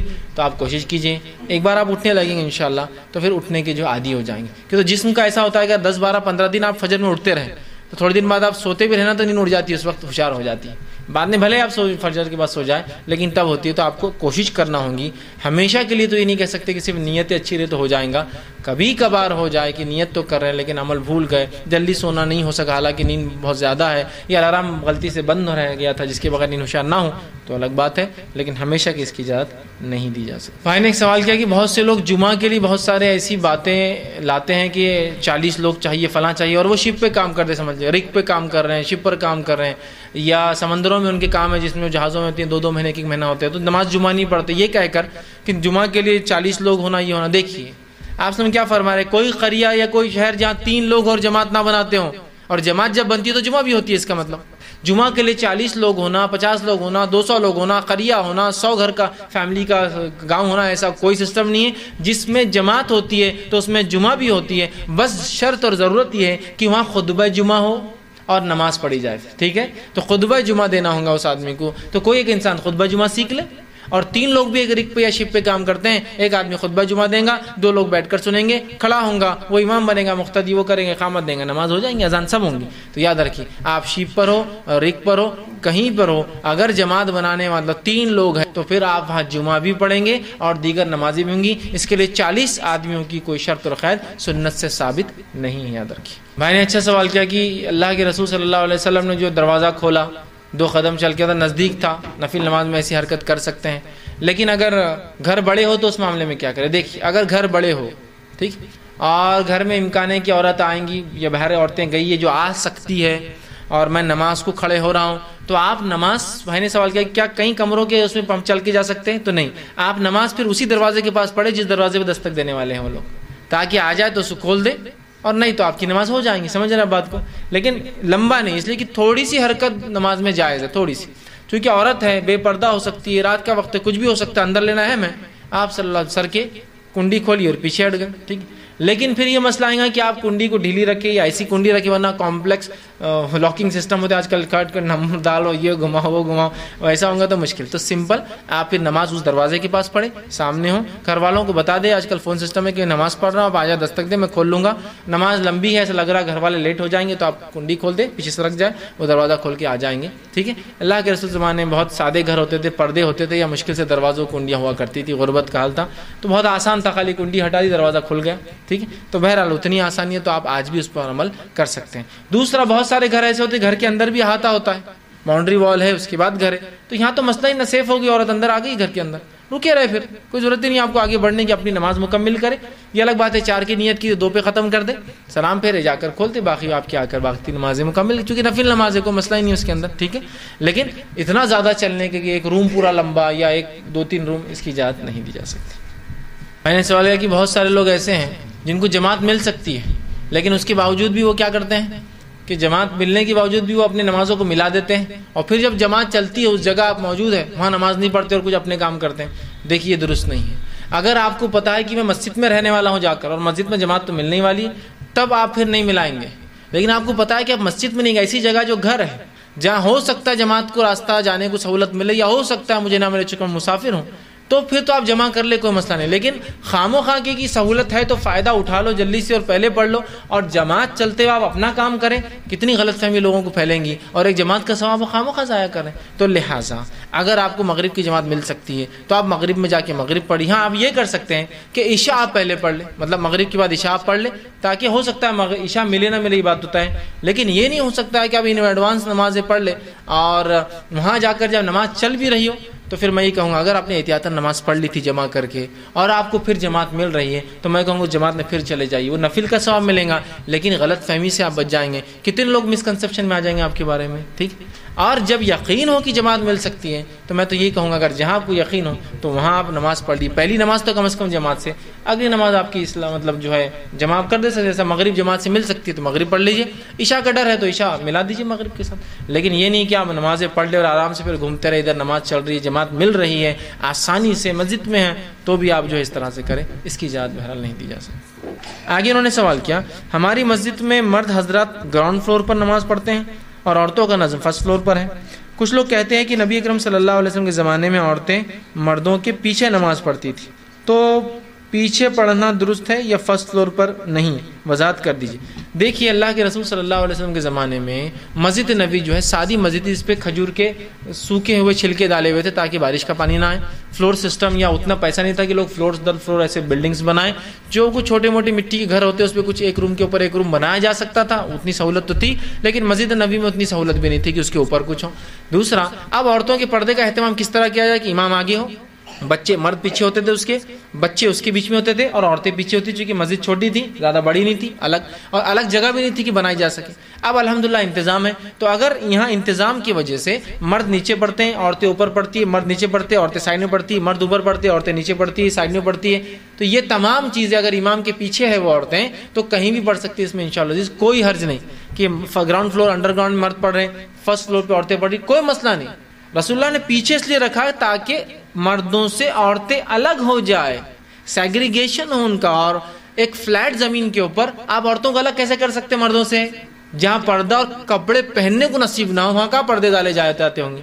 تو ظاہر سی بات ہے سب سے آسان طریقہ الگ کرنے کا پیچھے کر دو، تو ظاہر سی نماز میں سب آگے دیکھ رہے تو پیچھے کوئی دیکھنے والا ہی نہیں۔ سمجھ رہے ہیں بات؟ یہ سب سے آسان طریقہ ہے۔ ٹھیک، جب سہولت ہو تو پردہ مار دیجیے، ایسا ہو سکتا ہے ایسا ہو سکتا ہے ڈیپینڈ، تو لہٰذا آپ کا اوپر پڑھنا یا نیچے پڑھنا یا سائڈ میں پڑھنا یا یہ سائڈ میں پڑھنا اس میں کوئی حد نہیں، جب تک کہ امام آپ سے آگے ہو اور اللہ کے رسول زمان جو پیچھے والا سسٹم تھا، اگر ایک مسجد، تو اگر آج بھی ایک مسجد والا سسٹم ہو، لمبی مسجد ہے، پیچھے جگہ ہے، بیچ میں دیوار آپ ڈال سکتے ہیں، چونکہ آج سہولت ہے، یاد رکھیے آج سہولت ہے، دیوار ڈال دیجیے، عورتیں پیچھے ہو جائیں گی، مرد آگے ہو جائیں گے، لیکن سہولت نہیں تو عورتیں اوپر سائڈ میں کہیں بھی ہو سکتی ہیں، انشاءاللہ اس میں کوئی حرج نہیں، اس لیے کہ وہ عورتوں کی مسجد ہے۔ بھائی نے ایک جو ہے سوال کیا کہ ایک جگہ ہے جہاں اذان جو ہے ان کو سنے آ رہی ہے، وہ آفس میں ہے، ڈیوٹی پر ہے، ان کے اوپر والے آفیسر جو ہے نان مسلم ہے، اس چیز کو سمجھ نہیں سکتے کہ کون جو ہے مطلب جانا مشکل ہے، اذان تو سنے آ رہی ہے، آپ کیا کریں؟ دیکھیے اس معاملے میں یہ بہت سارے ایسے پیچیدہ مسائل ہوتے ہیں جو سماج، حالات، سوسائٹی کے اعتبار سے چینج ہوتے ہیں، تو لہٰذا اگر ایسی آپ کی ڈیوٹی ہے، ایسی آپ کی سروس ہے جس سروس میں آپ ہٹ نہیں سکتے جب تک کہ کوئی الٹرنیٹ نہ ہو، فار ایگزامپل میں مشین پہ کھڑا ہوں، مشین چل رہی ہے، پروڈکشن چالو ہے، اذان سنے آ گئی، تو کیا پروڈکشن چھوڑ کر میں جا سکتا ہوں؟ جا کے پروڈکشن لائن میں کئی نان مسلم بھی کھڑے ہیں، وہ تو ہلنے والے نہیں، اور میرے وجہ سے پورا پروڈکشن لائن رک جائیں گے، تو 600 لوگ مل کر ایک پروڈکشن لائن میں کھڑے ہیں، ہوتا ہے نا، مشینیں چلتی ہیں نا، یہاں سے پروڈکٹ نکلتا ہے، وہاں ڈالتے ہیں، وہاں سے، اور بیلٹ پہ چل رہا ہے۔ اب کیا ایک آدمی ہٹنے سے پورا پروڈکشن لائن 600 لوگوں کی روکی جا سکتی ہے کہ ایک مسلمان کے لیے؟ ٹھیک ہے، اسی طرح ایک آفیسر جو ڈیوٹی پر ہے، ہو سکتا ہے ملٹری میں ہو، پولیس میں ہو، جہاں اس کا کام ہے دیکھ بھال کرنا، چیزوں کو دیکھنا، وہاں بیٹھے رہنا، آفس کو سنبھالنا، اب اذان سنے گی تو کیا کریں؟ تو دیکھیے یہاں الٹرنیٹو ڈھونڈے آپ، ٹھیک ہے، سب سے پہلے تو کوشش یہ کرے کہ جہاں کھانے کا وقت ہوتا ہے آپ کا دوپہر کا، وہاں آپ ظہر پڑھ لے سکتے ہیں۔ ڈیوٹی کی جنرل ٹائم 6 سے 7 بجے تک ہوتا ہے، جہاں مغرب آپ کو مل جائیں گی آسانی سے۔ عصر کا ہی مسئلہ سب سے زیادہ آتا ہے، یا کچھ لوگ نائٹ ڈیوٹی کرتے ہیں تو عشاء پڑھ کے جاتے ہیں، فجر سے پہلے آتے ہیں، ان کو تو کوئی نماز کا مسئلہ ہی نہیں ہوتا۔ عصر کا مسئلہ سب سے بڑا، اور کچھ وقتوں میں جب مغرب کا وقت نزدیک جلدی ہو جاتا ہے اور ڈیوٹی کا ٹائم 7 بجے تک ہے تو مغرب بھی آتے تو عصر اور مغرب کا مسئلہ آ جاتا ہے، تو اس وقت انسان کیا کرے؟ تو اس وقت ہمیں یہ کرنا ہے کہ پہلے سے کوئی الٹرنیٹ ڈھونڈ کر رکھنا ہے، کہ فار ایگزامپل آپ ڈیوٹی پہ جوائن ہوئے، سر سے آپ ریکویسٹ کیجیے آپ کے اوپر کے باس سے کہ مجھے تھوڑا سا موقع دیا جائے، مجھے موقع یہ دیا جائے کہ میں نماز کے لیے جو ہے وقت چاہتا ہوں، اور میری نماز اتنے بجے ہوتی ہے، وقت چالو ہوتا ہے یہ دنوں میں، مثال کے یہ دنوں میں 3:30 بجے سے لے کر 5:30 بجے تک، تو اگر 3:30 سے 5:30 کے بیچ میں، چونکہ اب جماعت سے تو آپ جا ہی نہیں سکتے ہیں، یہ تو مجبوری ہوگی نا آپ کی، تو 3:30 سے 5:30 کے بیچ میں آپ اگر مجھے کوئی ایک وقت دے دے جس وقت آپ آ جائے تو میں ریلیف ہو جاؤں، اور میں 10 منٹ لوں گا نماز کی، تو اس میں بھی آپ کوشش کریں کہ مسجد جا کر نماز پڑھیں، جماعت نہیں مل رہی لیکن مسجد جا کر پڑھیں۔ اب وہ بھی نہیں ہو سکتا نکلنا، تو یہ آخری حد میں یہ کریں گے کہ ریکویسٹ کریں گے اور آفس میں کوئی جگہ باندھ لیں گے اور وہاں نماز پڑھ لیں گے، نماز تو نہیں چھوڑی جائے گی، سمجھ رہا؟ مجبوریاں حالات ہوتی ہیں، ہم ایک ایسے ملک میں جہاں غیر مسلم ہر اطراف زیادہ ہے، اور ایک مسلمان کے لیے پورا سسٹم روکا نہیں جا سکتا، نیچرل چیز ہے، جیسا کہ سعودی عرب میں کوئی چل جائے تو پورے مسلمان ہوتے تو جنرلی نان مسلم کو کیا ہوتا ہے، نماز اذان ہوتی دکانیں بند ہوگی، نان مسلم کھانا بھی کھا رہا ہے، مسلمان بھی کھا رہا ہے، تو بولتے چلو نکلو، نان مسلم بھی ہے تو وہ بولتے بیٹھو، کھانا نہیں کھا سکتے، لیکن کھانے کا دستر ہٹا دیا جاتا، ٹیبل ہٹا دیا جاتا، بیٹھے رہو، کانچ لگا دی، مطلب دروازہ بند کر دیا تھا، اور کوئی پولیس والا آئے یا کوئی مسلم آئے تو وہ بولتے رہتے ہندو ہندو، مطلب ہم ہندو، ہمارے لیے نماز نہیں ہے، تو وہاں ان کو تکلیف ہوتی ہے کیونکہ وہ مسلمانوں کے سمندر میں ہے، تو مسلمان سب نماز کو جا رہے ہیں، یہاں مسلمانوں کو ہوتی ہے کیونکہ یہاں مسلمان اقلیت میں ہے، تو بہت سی جگہ آپ کو کنسیڈر بھی نہیں کیا جاتا کہ آپ کی کوئی نماز ہے، آپ کی کوئی عبادت بھی ہوتی ہے، تو لہٰذا پہلے کوشش کرے کہ جماعت کے وقت ان سے الٹرنیٹ لے لیں کہ میں جماعت مل جائے، جماعت نہیں ملتی تو کوئی نماز کے وقت میں الٹرنیٹ لے لے کہ اس وقت چلے جاؤں، اور وہ بھی نہیں ملتا ہے تو 10 منٹ لے لے کہ یہیں پڑھ لوں، اور وہ کر لے، پھر یہ آپ کی مجبوری رہیں گی، اور اللہ سے دل میں وہ کرے کہ اللہ اگر موقع ملتا تو میں ضرور جو ہے جماعت سے پڑھتا، لیکن یہ مجبوری ہے میرے ساتھ۔ کسی نے سوال کیا اگر 3-4 عورتیں ایک گھر میں جمع ہو، کیا جماعت سے نماز پڑھ سکتی ہے؟ اور گھر میں عورتوں کی جماعت سے نماز کا طریقہ کیا ہوگا؟ اور کیا ان عورتوں کو 27 ٹائم زیادہ ثواب ملے گا؟ دیکھیے، سب سے پہلی چیز تو یہ کہ جماعت سے جو نماز پڑھ جائیں گے اس کو 27 درجے زیادہ ثواب ملیں گا، لیکن عورتوں کو جماعت سے نماز پڑھنا یہ واجب نہیں ہے، تو لہٰذا آپ اس کیس سے مستثنا ہے، لیکن جب پڑھیں گی تو 27 درجے زیادہ ثواب مل جائیں گے۔ تو کیا جب آپ نہیں پڑھی تو آپ کو ثواب کم ملیں گا؟ واللہ عالم، یہ اللہ بہتر جانتا ہے، اللہ کیسے آپ کو ثواب دے گا اس کا، چونکہ کچھ حدیث میں نہیں، اس لیے وضاحت میں نہیں کر سکتا ہوں، صحابیت نے کبھی پوچھا اور جواب نہیں طلب کیا، اس لیے مجھے بھی نہیں پتا کہ کیا اس کا ہوگا، لیکن یہ بات تو کہی جا سکتی ہے جماعت میں 27 درجے، باقی واللہ عالم کیا آپ کو ثواب ملیں گے۔ دوسرا رہا، اب عورتیں اگر جمع ہو تو کیسی نماز پڑھیں؟ تو دیکھیے، اگر کچھ عورتیں جمع ہوتی ہے تو یہ بھی چاہے تو جماعت بنا سکتی ہے، اس کا طریقہ یہ ہوگا کہ عورت امامت کریں گی، اس میں کوئی اذان نہیں دی جائیں گی، یاد رکھیے عورتوں کی نماز کے لیے اذان وہ نہیں ہوں گی، جہاں مرد پڑھتے ہیں وہاں عورتیں آ جائیں تو وہ اذان ان کے لیے کافی ہوتی ہے، ٹھیک۔ اس کے بعد عورتیں کھڑی ہوں گی، جماعت بنائی جائیں گی، جماعت کا طریقہ یہ ہوگا کہ عورت امام صف کے بیچ کھڑی ہوں گی، آگے نہیں کھڑی ہوں گی، جیسے کہ مثال سے 5 عورتیں ہیں نماز پڑھ رہی ہے تو 2 ادھر اور 2 ادھر ہوں گی اور امام، 3 عورتیں نماز پڑھ رہی، 1 ادھر اور 1 ادھر ہوں گی، 10 عورتیں نماز پڑھ رہی تو سمجھ لیجیے 2 ادھر اور پیچھے 5 کھڑی، جگہ نہیں زیادہ، سمجھ رہے، لیکن عورت سب سے آگے نہیں ہوں گی، ایسا الگ نہیں دیں گے، ایسا مرد امام ہوتا ہے نا الگ، عورت امام صف کے بیچ میں کھڑے ہوں گی اور نماز پڑھائیں گی، یاد رکھیے۔ تو یہ عورتوں کی نماز کا طریقہ، یہ جماعت کا طریقہ، اور رہا 27 درجے ثواب، تو ہو سکتا ہے جماعت سے جب آپ پڑھے ملے، اور اگر نہ پڑھے تو کیا، چونکہ آپ پر یہ چیز واجب نہیں ہے، ثواب کیا ملے گا واللہ بہتر جانتا ہے کیسے آپ کو اس کا ثواب ملے گا، چونکہ اس کی وضاحت نہیں ہے، تو لہٰذا عورت بھی چاہے تو جماعت بنا سکتی ہے۔ لیکن کیا عورتیں ایسا کر سکتی کہ محلے کچھ عورتیں مل جائے اور روز ہی جماعت بنائے؟ نہیں، ایسی کوئی دلیل نہیں ملتی ہے کہ جہاں عورتوں نے مسجد نہ جا سکنے کی بنیاد پر محلے میں ایسی نمازیں پڑھی جس کو اللہ کے زمانے میں اس کے بعد کیا اور اس کو دیکھا گیا، ایسا نہیں ملتا۔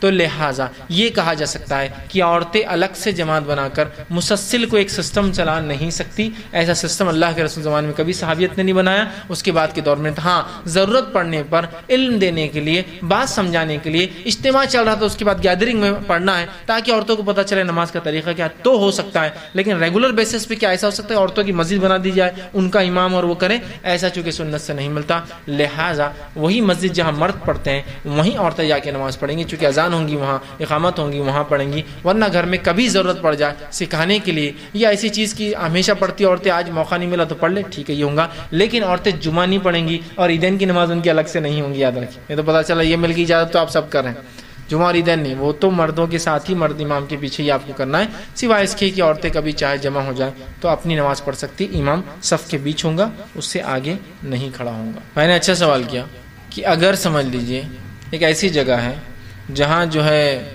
جماعت ہو چکی ہے اور پیچھے سے کوئی آتا تو کیا وہ نماز پڑھ سکتا ہے؟ تو دیکھیے، اگر کہیں جماعت ہو چکی ہے اور پیچھے سے اگر کوئی آتا ہے، ٹھیک، تو وہ لوگ اپنی جماعت بنا سکتے ہیں، بشرط یہ ہے کہ یہ کام وہ روز نہ کر رہے ہو، بس شرط یہ ہے کہ وہ اس وجہ سے یہ کام نہ کر رہے ہوں کہ یہاں اختلاف پھیلے یا ہماری جماعت ان سے ممتاز ہے، الگ کرنا ہے اپنے آپ کو، اس لیے ہم جمع ہوں گے۔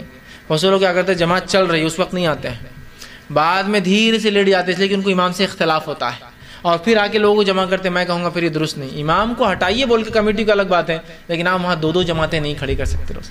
لیکن ایسا کبھی ہو جائے کہ آپ مسجد میں داخل ہو اور جماعت ہو چکی تھی، کچھ لوگ ہیں پیچھے جو بالکل نماز کے وقت آئے تھے، یا ایگزام ہے آپ کا 1 بجے سے اور ظاہر سی بات ہے 1:30 بجے سے اور 1:30 بجے کے پہلے جماعتیں نہیں ہیں، تو آپ وہاں جا کے آپ کھڑے کر دیں ایسی جماعت، تو انشاءاللہ اس میں کوئی حرج نہیں، کہ جو کہ پہلے وقت ہو جائے، ظہر کی جماعت سے پہلے بھی ہو سکتی ہے جیسا امام کی نہیں ہوئی، اس کے بعد بھی ہو سکتی ہے کہ ہمارا 1 سے 2 بریک ہے، ہم 1 بجے نماز پڑھ کے چلے جاتے ہیں، پھر کھاتے ہیں اور کالج چلے جاتے ہیں، جبکہ جماعتیں وہاں 1:30 بجے اور 1:45 بجے، سمجھ رہا، تو پہلے بھی ہو سکتی ہے بعد میں بھی ہو سکتی ہے۔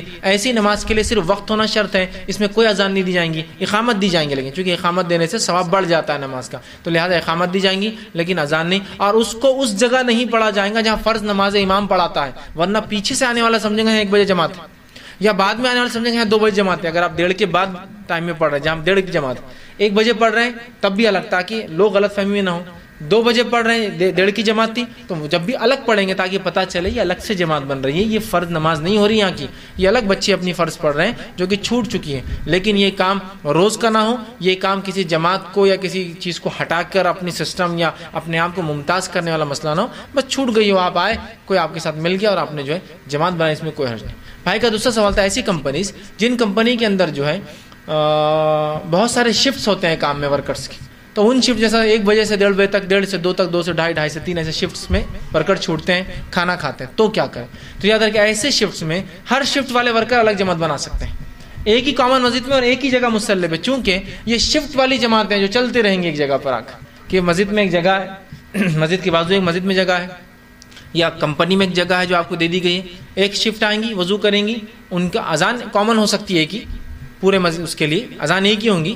اس کے بعد ایک شفٹ آئیں گی، امام اقامت جماعت، دوسری شفٹ آئیں گی اسی جگہ کھڑے ہوں گی، امام اقامت پھر جو ہے جماعت، تیسری شفٹ آئیں گی. یہ کر سکتے ہیں ملٹیپل شفٹ. جیسے کہ بہت ساری جگہ بمبئی میں آپ چلے جائیں گے تو بمبئی میں اتنی چھوٹی چھوٹی مسجدیں ہیں کہ ایک ہی وقت کی جماعت 3-3 4-4 جماعتوں میں ہوتی، سمجھا؟ مسجد چھوٹی ہے، دور دور تک مسجد نہیں ہے، تو لوگ آتے ہیں، جو لوگ پہلے آئے وہ 10 15 20 کی مسجد ہے، بہت چھوٹی ہے، اتنے لوگ جماعت بناتے ہیں، پھر وہ نکلتے ہیں، پھر دوسرے لوگ آتے ہیں، پھر وہ جماعت بناتے ہیں، وہ نکلتے ہیں، پھر تیسرے لوگ آتے ہیں، وہ جماعت بناتے ہیں، وہ نکلتے ہیں. ایسے بھی میں نے دیکھا ہوں. تو یہ مجبوریاں ہیں، تو اس میں تو کوئی مسئلہ نہیں، آپ کہیں بھی پڑھے، چونکہ ہر شفٹ کی جماعت ہے یا زیادہ لوگ ہونے کی وجہ سے، جیسا کہ کوئی پروگرام ہے، کہیں اجتماع ہے اور ایک جماعت میں بات ہو ہی نہیں سکتی، اتنے وضو کرنے والے طہارت کا ایک ساتھ طہارت وضو کریں گے تو 1 گھنٹہ تو اس کو لگے گا. تو شفٹس میں جماعتیں ہو سکتی کہ وہیں وہ مصلی پہ امام آئیں گا، 10,000 لوگ آ کے جڑ گئے، اس سے جماعت ہو گئی، وہ نکل گئے، پھر اگلے 5-10 ہزار روپے تیار ہو کر آئے، وہ پڑھے، وہ نکل گئے. ایسا ہو سکتا ہے. تو تب اگر کمپنیوں میں شفٹس ہیں، اذان کامن کافی ہے، لیکن ہر جماعت کے لیے امام اور اقامت آپ دے دیں. ایسا بھی ہو سکتا ہے کہ امام کامن ہو اور وہ اتنے لوگوں کو پڑھائے، اس لیے کہ نبی اکرم صلی اللہ علیہ وسلم ایک مرتبہ دو جماعتوں کو آپ نے نماز پڑھائی تھی، جبکہ آپ پہلے نماز پڑھ چکے تھے ایک کے ساتھ، پھر دوسرے آپ نے پڑھائی. تو اس سے پتہ چلا امام، چونکہ امام اور مقتدی کی نیت ایک ہونا شرط نہیں ہے، تو ایک ہی امام ملٹیپل ٹائم پڑھا سکتا ہے، یا ایک ہی چاہے تو ہر بار امام بھی بدلے، اقامت دی جائے اور اس کے بعد جو ہے جماعت کھڑی کی جائیں گے ایسی مسجد کی. بھائی نے سوال کیا کہ جیسا میں نے کہا کہ تراویح میں عشاء پڑھ سکتے ہیں تو ترتیب کیسی ہوں گی؟ چونکہ تراویح تو 2 رکعت ہوتی، عشاء 4 ہے، تو ترتیب یہی ہوں گی. آپ تراویح کی پہلی رکعت میں ملے تو وہ پہلی تھی، دوسری تھی، امام نے سلام پھیر دیا، آپ بچی نماز کے لیے جیسا اٹھتے ہیں آپ کھڑے ہو جائیں گے، اپنی 2 رکعت پڑھ لیں گے. باقی تراویح میں آپ ملے، 1 رکعت امام کی ہو چکی، دوسری میں ملے، دوسری میں امام نے قاعدہ کیا، اس کے بعد سلام پھیرا، آپ کھڑے ہو جائیے، 3 رکعتیں اپنی مکمل کر لیجیے، وہی ترتیب اس کی ہوگی. ان سے لے لینا. ایک بھائی نے سوال کیا کہ بہت سے لوگ مسجد میں صرف کسی ضرورت کے تحت جاتے ہیں، تو کیا وہ بھی 2 رکعت نماز پڑھیں گے مسجد میں جانے کے بعد؟ تو دیکھیے اس معاملے میں جب ایک انسان مسجد میں اپنی ضرورت کے لیے جا رہا ہے اور مسجد نے اگر انتظام کر رکھا ہے کہ لوگ ضرورت کے لیے آ سکتے ہیں، تو تب اس کو ضرورت نہیں، اس لیے کہ وہ مسجد میں نہیں جا رہا ہے، وہ اپنی ضرورت کے لیے آیا ہے صرف. جیسا کہ طہارت کر لوں گا، منہ دھو لوں گا، وضو کر لوں گا، مسجد اجازت دیتی ہے تو یہ کیا جا سکتا ہے مسجد کے اندر، تو وہ کرنی اس نیت سے آئے. لیکن اگر وہ پھر مسجد میں جاتا ہے تو بیٹھنے سے پہلے 2 رکعت پڑھنی ہوں گی. لیکن اگر مسجد میں نہیں جاتا ہے وہ اور وہیں سے نکل جاتا ہے، اس کی مثال یہ دے سکتے ہوں میں پڑھنے والی کہ آپ مسجد میں نکاح کے لیے گئے تو آپ کو بیٹھنے سے پہلے 2 رکعت پڑھنا پڑیں گے، اس لیے کہ آپ مسجد میں بیٹھ رہے ہیں نا، نکاح کے لیے ہی صحیح، لیکن مسجد کا استعمال ہو رہا ہے، مسجد میں بیٹھنے سے پہلے 2 رکعت پڑھنا. لیکن نکاح سے ہٹ کر آپ گئے ہیں صرف اس نیت سے کہ میں طہارت کر لوں، وضو کر لوں، تو پھر ضرورت نہیں، اس لیے کہ آپ مسجد میں نہیں جا رہے ہیں، طہارت خانہ وضو خانے سے ہو کر آپ نکل جائیں گے، تب انشاءاللہ اس کی ضرورت نہیں. میں نے سوال کیا کہ سب سے پہلے پانی نہ ہو تو وضو کا کیا طریقہ ہوگا؟ ویسے ہی پڑھ لوں. تو دیکھو پانی نہ ہو تو آپ کیا کریں گے؟ تیمم. پانی نہ ہو تو کیا کریں گے؟ ہم تیمم کریں گے، یاد رکھیے. تو پانی نہ ہو تو آپ تیمم کر لیجیے، مٹی لیجیے، تیمم کر لیجیے، تو آپ کے لیے کافی. دوسرا سوال کا حصہ تھا کہ اگر میں کسی جماعت سے نہ ہوں، تو جب میں کسی جماعت سے نہ ہوں تو اس معاملے میں کیا کروں؟ جبکہ حدیث میں کہ 73 فرقے ہوں گے، اس میں سے ایک جائیں گا، تو کیا میں بھی جنت سے محروم رہ جاؤں گا؟ دیکھیے اللہ کے رسول صلی اللہ علیہ وسلم فرمایا کہ 73 فرقے ہوں گے میری امت میں، جنت میں وہ جائیں گے جو اللہ کی کتاب، اس کے رسول کے طریقے بھی اللہ کی کتاب، اور آج ہم جس دین پر ہیں، آج کہ ہم جس طریقے پہ، اس طریقے پہ جو رہیں گا. تو اگر آپ کسی جماعت سے اپنے آپ کو نہیں جوڑتے ہیں اور اللہ اور اس کے رسول کی اتباع میں، تو یہ آپ کے لیے کافی ہے. چونکہ وہ حدیث کا معنی یہ نہیں ہے کہ 73 فرقے بنانا کمپلسری ہے اور اس میں سے ایک فرقہ جنت میں جائے گا، اس کو ڈھونڈنا ہے، بلکہ معنی یہ ہے کہ مطلب تعداد کے اعتبار سے مسلمان بہت ہوں گے، ان کے عقائد کے اعتبار سے وہ 73 میں بانٹے جا سکتے ہیں قیامت تک، شروع سے لے کر آخر تک 73 ٹائپس میں وہ شامل ہوں گے جا کر کہیں نہ کہیں، جس میں صرف ایک ٹائپ کے کامیاب ہوں گے جو اللہ اور اس کے رسول کے طریقے پر، یا اللہ کے طریقے اس کے رسول کے، اور جس روز مطلب اللہ کے رسول جس روز دین آیا تھا آپ کی زندگی میں جس طریقے پہ تھے اس طریقے پہ جو رہیں گے وہ لوگ کامیاب ہوں گے۔ پھر ان کا نام مختلف زمانوں میں مختلف ہو سکتا ہے، ٹھیک ہے، اور وہ اعمال کے کوالٹی کے اعتبار سے جائیں گے، کوانٹٹی کے اعتبار سے نہیں کہ میں سنی تھا، میں تبلیغی تھا، میں یہ تھا، میں وہ تھا، اور پورے ایک ساتھ اللہ بھیج رہا، نہیں، وہ کوالٹیٹیو وائز جائیں گے کتاب و سنت کے مطابق جو ہوں گے۔ پھر جس زمانے، جس زمین، جس حالات اور جہاں کہیں رہے ہوں گے جو اللہ کتاب کے سنت کے مطابق ہوں گے، تو اوور آل انسانیت مطلب اوور آل مسلمان 73 ٹائپس میں روز قیامت بٹ جائیں گے ان کے عقائد کے اعتبار سے۔ وہ صرف ایک جنت میں جائیں گے جو کتاب اور سنت کے مطابق، جنہوں نے اپنی زندگی اللہ کی کتاب اور اس کے رسول کے طریقے کے مطابق گزاری ہوں گی۔ بھائی نے سوال کیا جو فرض نمازیں ان کی چھوٹ گئی اور ان کو یاد بھی نہ ہو تو ان نمازوں کا کیا ہوگا؟ تو دیکھیے جو فرض نمازیں آپ کی جو چھوٹ گئے، آپ کو یاد نہ ہو تو اس کے لیے اللہ سے آپ توبہ کریں، جو یاد ہو اس کو پڑھ لیں۔ اس حال میں کچھ ہے، اتنی بھی نہیں کہ اب انسان نے 10 سال نمازیں نہیں پڑھا، 20 سال نہیں پڑھا اور اب یاد آ رہا، اتنے لمبے اس کے لیے تو کوئی قضا نہیں ہو سکتی، اس لیے کہ اس میں ایک مسئلہ جاننے کی ہمیں ضرورت ہے۔ جو نماز چھوٹ جاتی ہے اور جو نماز چھوڑ دی جاتی کا کیا فرق ہے؟ تو جو نماز چھوٹ جاتی ہے اس کی قضا ہے، جو نماز چھوڑ دی جاتی ہے اس کی قضا نہیں ہوتی۔ تو لہٰذا 20 سال تک چھوڑ دیا ہم نے نماز کو، 10 سال تک اب اتنے کثیر نماز پڑھ سکتے ہیں کہ اب اس کے چکر میں آنے والی زندگی کی نمازیں بھی چلے جائیں گی۔ تو لہٰذا اللہ سے توبہ کرے کہ اللہ ہم سے خطا ہوئی، معافی مانگے، یہی حل ہے۔ اس کے لیے کوئی قضائے عمری نماز نہیں ہوتی۔ لوگوں نے ایک نیا نکالا، ٹھیک ہے، میں اس کو بولتا ہوں ہمارے اپنی زبان میں پدو بولتا ہوں۔ پدو سمجھتے نا؟ پدو کیا ہوتا ہے کہ ایک آدمی رہتا، وہ کوئی 2 بچے سمجھ کھیل رہا ہے، ایک بچہ کمزور ہے تو جو طاقتور ہے دوسرے کیا بولتا تو کو 2 پدو، مطلب تو 2 بار آؤٹ ہونا، ایک بار کھیلنا آؤٹ ہوا تو تجھے کو ایک اور چانس ملے گا، پدو۔ تو ہم نے ایک پدو لگا دیا، کیا ہے کہ قضاء عمری پڑھ لو، بس یہ کہو کہ اللہ فجر کی 2 رکعت قضاء عمری، اور باندھ لیا رکعت، مطلب جتنی چھوٹی آج تک پوری کور، پھر ظہر کی 2-4 رکعت قضاء عمری۔ اس کا فائدہ کیا اٹھاتے لوگ معلوم آپ کو؟ بس ایک رات آتی 27 کو، معراج بولتے جس کو، 27 جب بس جب کھڑے ہوتے اور ٹھکا ٹھک 17 رکعت ٹھوک دیتے، ہے نا، 2 رکعت فجر کی، 4 رکعت ظہر کی، 4 رکعت عصر کی، 3 رکعت مغرب کی، 4 عشاء کی، 17 رکعتیں ہوتی ہے بس بولتے۔ اور آپ کوئی نماز کی ضرورت نہیں، اگلے بار دیکھیں گے اگلے سال کہ تو قضاء عمری پڑھ لیا نا تو پچھلا پورا کوریج ہو گیا۔ اگر اتنا آسان ہوتا تو بلال کو اتنی تکلیف اٹھانے کی ضرورت ہی نہیں تھی، اسلام کا بولنا، اس پہ عمل کرنا، آرام سے بولتے قضاء عمری پڑھ لیں گے، اپنے ایک ٹائم آئے گا اسلام جو غلبہ پائیں گا دیکھا جائیں گے سب۔ کیوں اتنی تکلیف اٹھانا؟ کیوں اللہ کے رسول تکلیف اٹھا رہے؟ کیوں صحابہ تکلیف اٹھا رہے ہیں اتنی نماز کے لیے؟ کیوں جد و جہد ہو رہی ہے ان کی، جس زمین پہ ان کو نماز نہیں پڑھنے دیا جا رہا تو وہ اس کے لیے کوشش کر رہے ہیں۔ آسان کام تھا نا، قضاء عمری تو کتنا آسان ہے، کہیں بھی کبھی بھی ہو سکتی ہے آسانی سے۔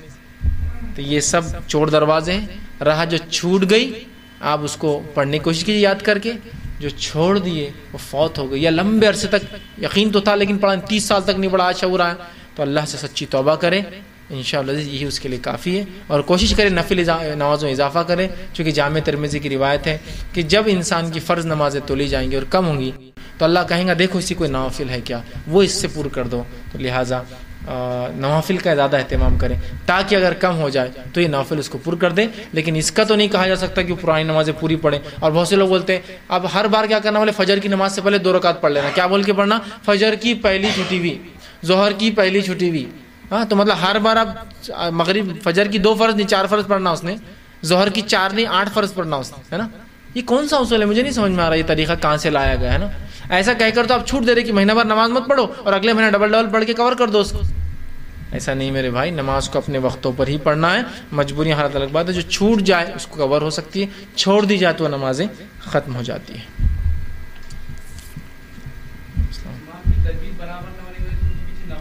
جی میں نے ایک اچھا سوال کیا کہ امام کی تجوید برابر نہ ہونے کی بنیاد پہ کچھ لوگ جو ہے امام کے پیچھے نماز نہیں پڑھتے، دوسری مسجد میں پڑھتے ہیں۔ دیکھیے یہ تو چوائس کا مسئلہ ہے کہ کوئی انسان جو ہے اس کو کسی جگہ کی رکعتیں نماز خیرت پسند نہیں کسی امام کی، یا اس کی تجوید صحیح نہیں تو کسی اور کے پیچھے پڑھے، اس میں تو کوئی حرج نہیں، چونکہ وہ کہیں نہ کہیں پڑھ رہا ہے۔ لیکن ایسا ہرگز نہیں ہو سکتا کہ امام جو ہے اس کی تجوید صحیح نہیں ہے تو آپ نماز ہی پڑھنا چھوڑ دیں اور نکل کر جو ہے اپنی نماز کریں۔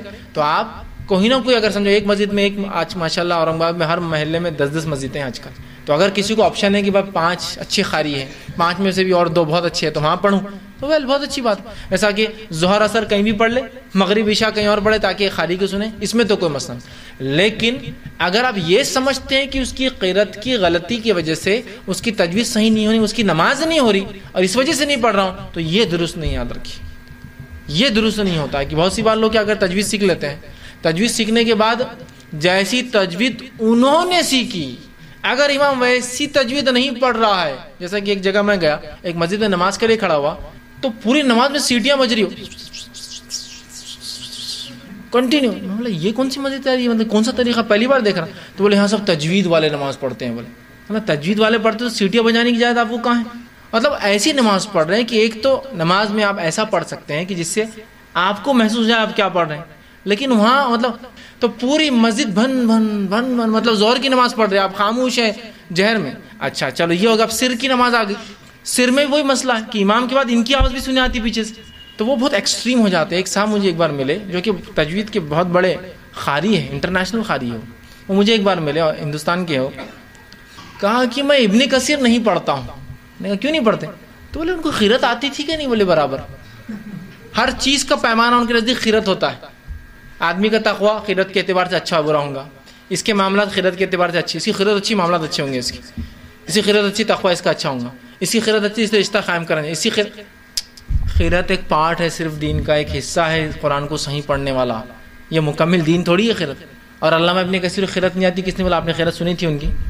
مطلب حد ہوتی ہے لوگوں کی. میں اس لیے نہیں پڑھتا ہوں کہ ان کو قرأت آتی تھی نہیں آتی تھی، چونکہ بولے سواد اور سین کے فرق سے بولے اس کا یہ معنی ہو جاتا ہے. مطلب بیوقوف انسان، وہ عرب آدمی تھا. علامہ ابن کثیر عربی تھے، وہ عربی کے جاننے والے تھے، وہ دین کو سمجھنے والے تھے، وہ زمانے میں نزدیک تھے اللہ کے رسول کے، اور وہ ابن تیمیہ کی شاگرد بھی ہے. تم کیا سمجھتے ان کو عربی نہیں آتی ہوں؟ مطلب دیکھیے تجوید کو پورا پیمانہ. کچھ لوگ ہوتے ایک صاحب تجوید میں اتنے ایکسٹریم چلے گئے کہ ایک مرتبہ وہ کیا کرتے تھے، مسجد میں کسی کو بول دیتا ہوں بچہ ہے پڑھو سورہ فاتحہ. ایک تو درست نہیں ہے ایسا کرنا. وہ بولتا الحمدللہ، وہ جیسا بھی اس کو یاد ہے الحمدللہ مالک یوم الدین، وہ جیسا بھی اس کو یاد ہے وہ پڑھ لیتا. اب جیسی وہ ختم ہوتا، دیکھیے غیر مغضوب علیہم ولا الضالین آمین، وہ جیسی پڑھ لیتا، بولتے اللہ کو گالیاں دے رہا، اللہ کو گالیاں دے رہا تو بولتا میں اللہ کو گالیاں نہیں دے رہا بھائی، اللہ کی قسم اللہ کو گالیاں نہیں دے رہا. میں نے کہا اللہ کو گالیاں دی. کہا تو نے سین سے پڑھا، صراط الذین، صراط تلوار ہو جاتی، سواد سے صراط راستہ ہوتا، یہ ہوتا وہ ہوتا ہے نا. درود بھیجو اللہ کے رسول پہ صلی اللہ علیہ وسلم. وہ سواد برابر نہیں ہوا، موٹا نہیں ہوا. صلی اللہ، تلوار مارا تو نے اللہ کے رسول پہ. صلی مطلب رہتا تلوار مانا ہے، جانور کو صلی دیتے. وہ صلی اللہ ہے، سواد سے ہے، تو نے نبی کو مار رہا، تو یہ ہے، تو وہ ہے، تو. اور وہ بیچارہ آدمی ایسا دل میں ڈر جاتا اور بولتا آپ نماز بھی نہیں اور قرآن بھی نہیں پڑھنے کا اپنے، چونکہ اپن تلواریں چلا دے رہے، بھالے چلا دے رہے، نیزے چلا دے رہے، گالیاں دے رہے اللہ کو، کیا کر لے رہے. تو میں نے بہت سے لوگوں کو صرف ان کے یہ اصلاح کے طریقے سے دین سے دور ہوتے ہوئے دیکھا. یہ طریقہ نہیں اصلاح کا، یہ طریقہ نہیں ہے. آپ کو سکھانا. دوسرا، زمین زمانہ ماحول کو بھی آپ کو سمجھنا ہوگا. سمجھ رہے آپ بات کو؟ سمجھنا ہوگا اس لیے کہ سمجھ لیجئے ایک بنگالی مسلمان ہے، بہت مشکل ہوتا ہے اس کے لیے تلفظ. تو اس کی نیت کیا ہے؟ پڑھتے وقت زواد کو سوادی ہے نا، سین کو سواد کو سوادی ہے نا، سے کو سہی ہے نا، ٹھیک ہے. وہ الگ بات ہے کہ وہ نہیں پڑھ پاتا ہے، تو اللہ نیت کو دیکھیں گے. انما الاعمال بالنیات. کوشش تو کرتا ہے بھائی میرا، نہیں کر پاتا ہے لیکن. سمجھ رہے آپ بات کو؟ تو یہ بھی دیکھا جائے گا. تو وہ ایکسٹریم ہو جاتے ہیں ادھر، تو لہٰذا ایکسٹریم مت ہوئیے، ٹھیک ہے. ہاں جس کو پسند ہے قرأت کسی قاری کی، وہ جائے اس مسجد میں پڑھے، اچھی بات ہے، نماز تو پڑھ رہا ہے نا. لیکن قرأت کو پیمانہ نہ بنائے تقوی کا، قرأت کو پیمانہ نہ بنائے اس کے معاملات میں اچھے ہونے کا، قرأت کو پیمانہ نہ بنائے اس کی دینداری کا. اور حتیٰ کہ میں نے جیسا کہا نا، تفسیر ابن کثیر بھی نہیں پڑھتا ہوں. بولے میں اس لیے کہ مجھے نہیں پتا ابن کثیر کو قرأت آتی تھی یا نہیں. جو بولے سین سواد سے کیا فرق پڑ جاتا ہے. مطلب تجھے عقل اتنے سالوں بعد آئی، امت کو 750 سال سے نہیں سمجھا ابن کثیر کو کیا آتا اور کیا نہیں، تجھے عقل برابر آ گئی ابھی، ٹھیک. تو یہ ہوتا ہے کہ ہم دین کے کسی ایک حصے کو لے کر اتنا بڑھاوا دیتے ہیں کہ اس کو مکمل دین سمجھ لیتے ہیں. ایسا نہیں ہونا چاہیے. جیسا کہ آج کل ہوتا ہے، بہت سے لوگ آپ ہجامہ کراتے، ہجامہ نہیں کراتے، آپ ایک سنت چھوڑ رہے ہیں. آپ نے ہجامہ کرایا نہیں، ارے ہجامہ نہیں کراتے آپ، ارے ایک سنت چھوڑ رہے. آپ نے ہجامہ نہیں کرا، میں نے نہیں کرا، ہجامہ نہیں کرایا تک ہجامہ جیسی سنت، ارے کیسے مسلمان ہے آپ؟ پچنے لگانا ہے نا. تو مجھے ایسا کبھی کوئی ڈر ہوتا ہے ہجامہ کھولنے، سینٹر کھولنے والوں نے مارکیٹنگ کر دی فل، ہجامہ نہیں کرا تو اچھا مسلمان نہیں ہے. ہجامہ کرا سکتا کوئی آدمی، یہ کہہ کیا بتا رہی، چیک کرو. ہجامہ کرا سکتا کوئی آدمی، اس کو ضرورت ہو تو ایک الگ چیز ہے. لیکن ہر چیز ہجامہ، اللہ ہجامہ کوئی پیمانہ تقوی کا، ہجامہ کتاب و سنت کے مطابق ہونے کا، ہجامہ اس کے ایمان والا ہونے کا، ہجامہ اس کے فلاں ہونے کا، یہ تو پیمانہ نہیں نا ہجامہ. ہر چیز میں وہ اسی چیز کو پیمانہ بناتے ہیں ہجامہ کو. تو بہرحال یہ حقیقت نہیں یاد رکھی. ہاں جو کرا سکتا ہے، بیمار ہے، ضرورت ہے، تو ہجامہ علاج ہے، یاد رکھیے، ایک الگ چیز ہے. لیکن اتنا ایکسٹریم کہ جو نہیں کراتا اور اتنے فضائل کی میرے کو کچھ نہیں بیماری، لگاؤ پچنے لگاؤ، ادھر لگاؤ ادھر لگاؤ ادھر لگاؤ. کیوں سننا؟ ارے ٹھیک ہے میرے بھائی، لیکن علاج کے لیے ہجامہ سنت ہے. آپ سے کا سر دکھا تھا، آپ عمرے گئے تھے، آپ نے سر پر پچنا لگایا، ٹھیک